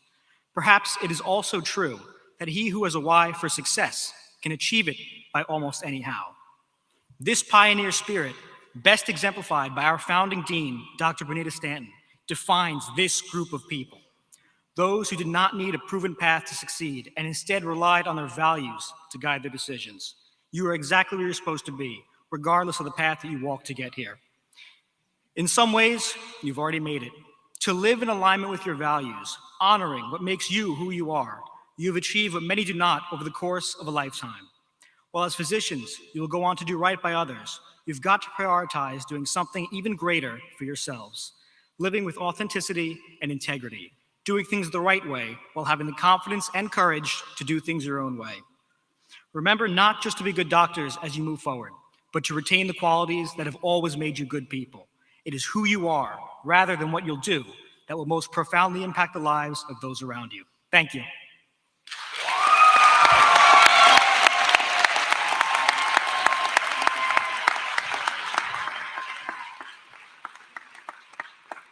Thank you, Dr. Saini and Dr. Krebs. Good afternoon. I'm Dr. Miriam Hoffman, Vice Dean for Academic Affairs. As a tradition in the medical profession, we will now recite an oath, which can be found on the back cover of your program.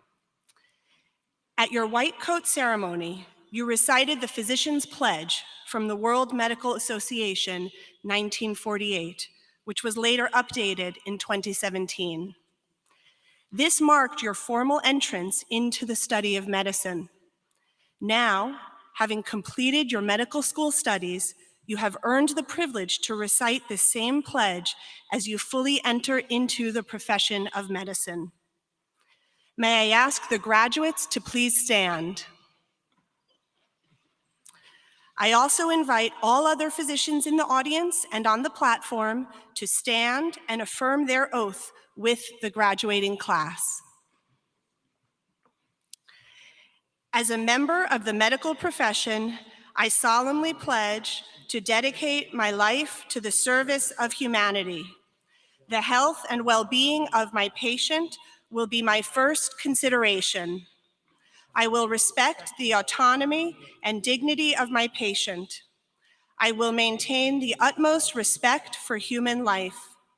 I will not permit considerations of age, disease, or disability, creed, ethnic origin, gender, nationality, political affiliation, race, sexual orientation, social standing, or any other factor to intervene between my duty and my patient.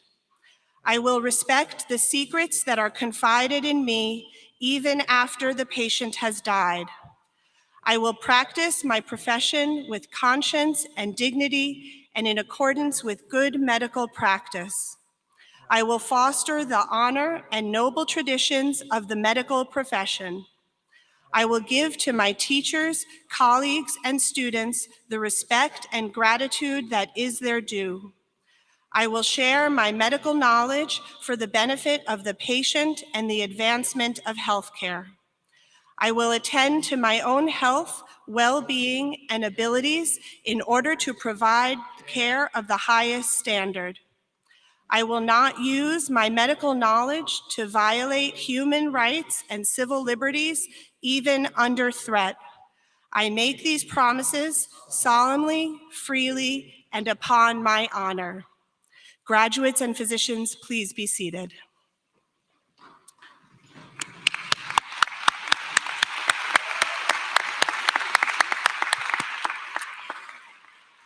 The charge to the graduates is a time-honored tradition and one that Hackensack Meridian School of Medicine proudly embraces. It is my distinct honor to bring back our esteemed Chairman of the Board of Governors, Dr. John F. Williams, to deliver the charge to the graduates. Dr. Williams.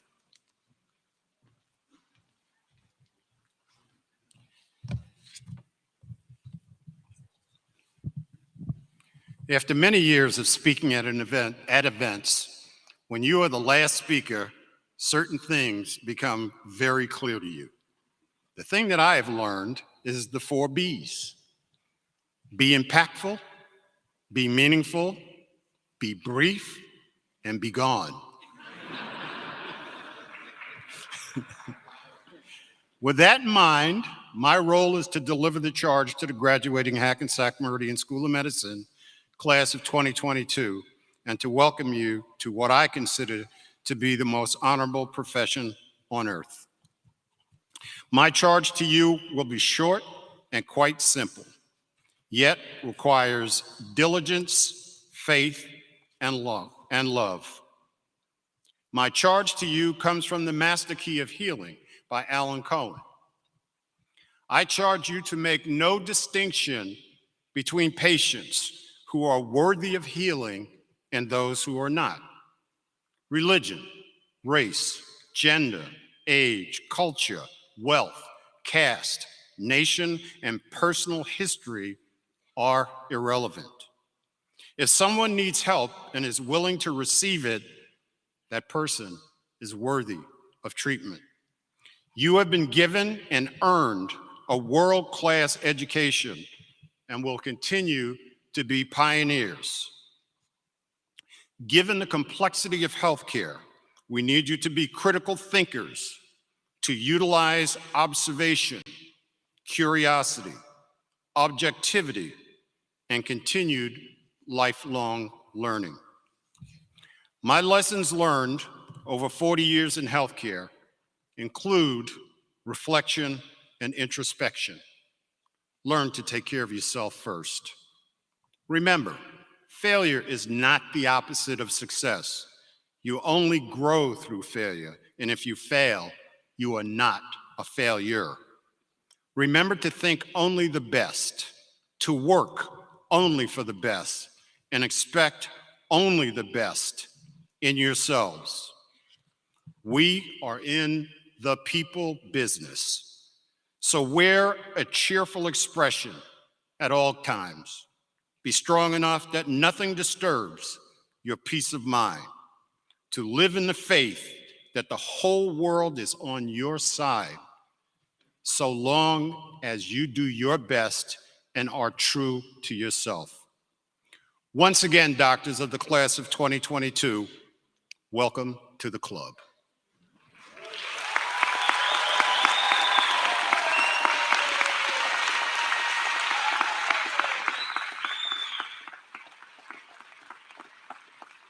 I ask all of our guests to remain in your seats until the recessional has completed and all faculty and students are out of the theater. Thank you once again for being here.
Cool.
Are we playing anymore? No, they're all people are at the hall, so that's what they wanted us to do. We didn't even get to play the middle section. I know. Here you go. Oh, one more? Maybe like one. Sure. You got it. Yeah, you got it. You cut up the air and that's what? Yeah, let's do it. Which one? Volume one. 21. Number 21. For the air? Yeah.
And the sounds of cleaning up are louder than us. It's time.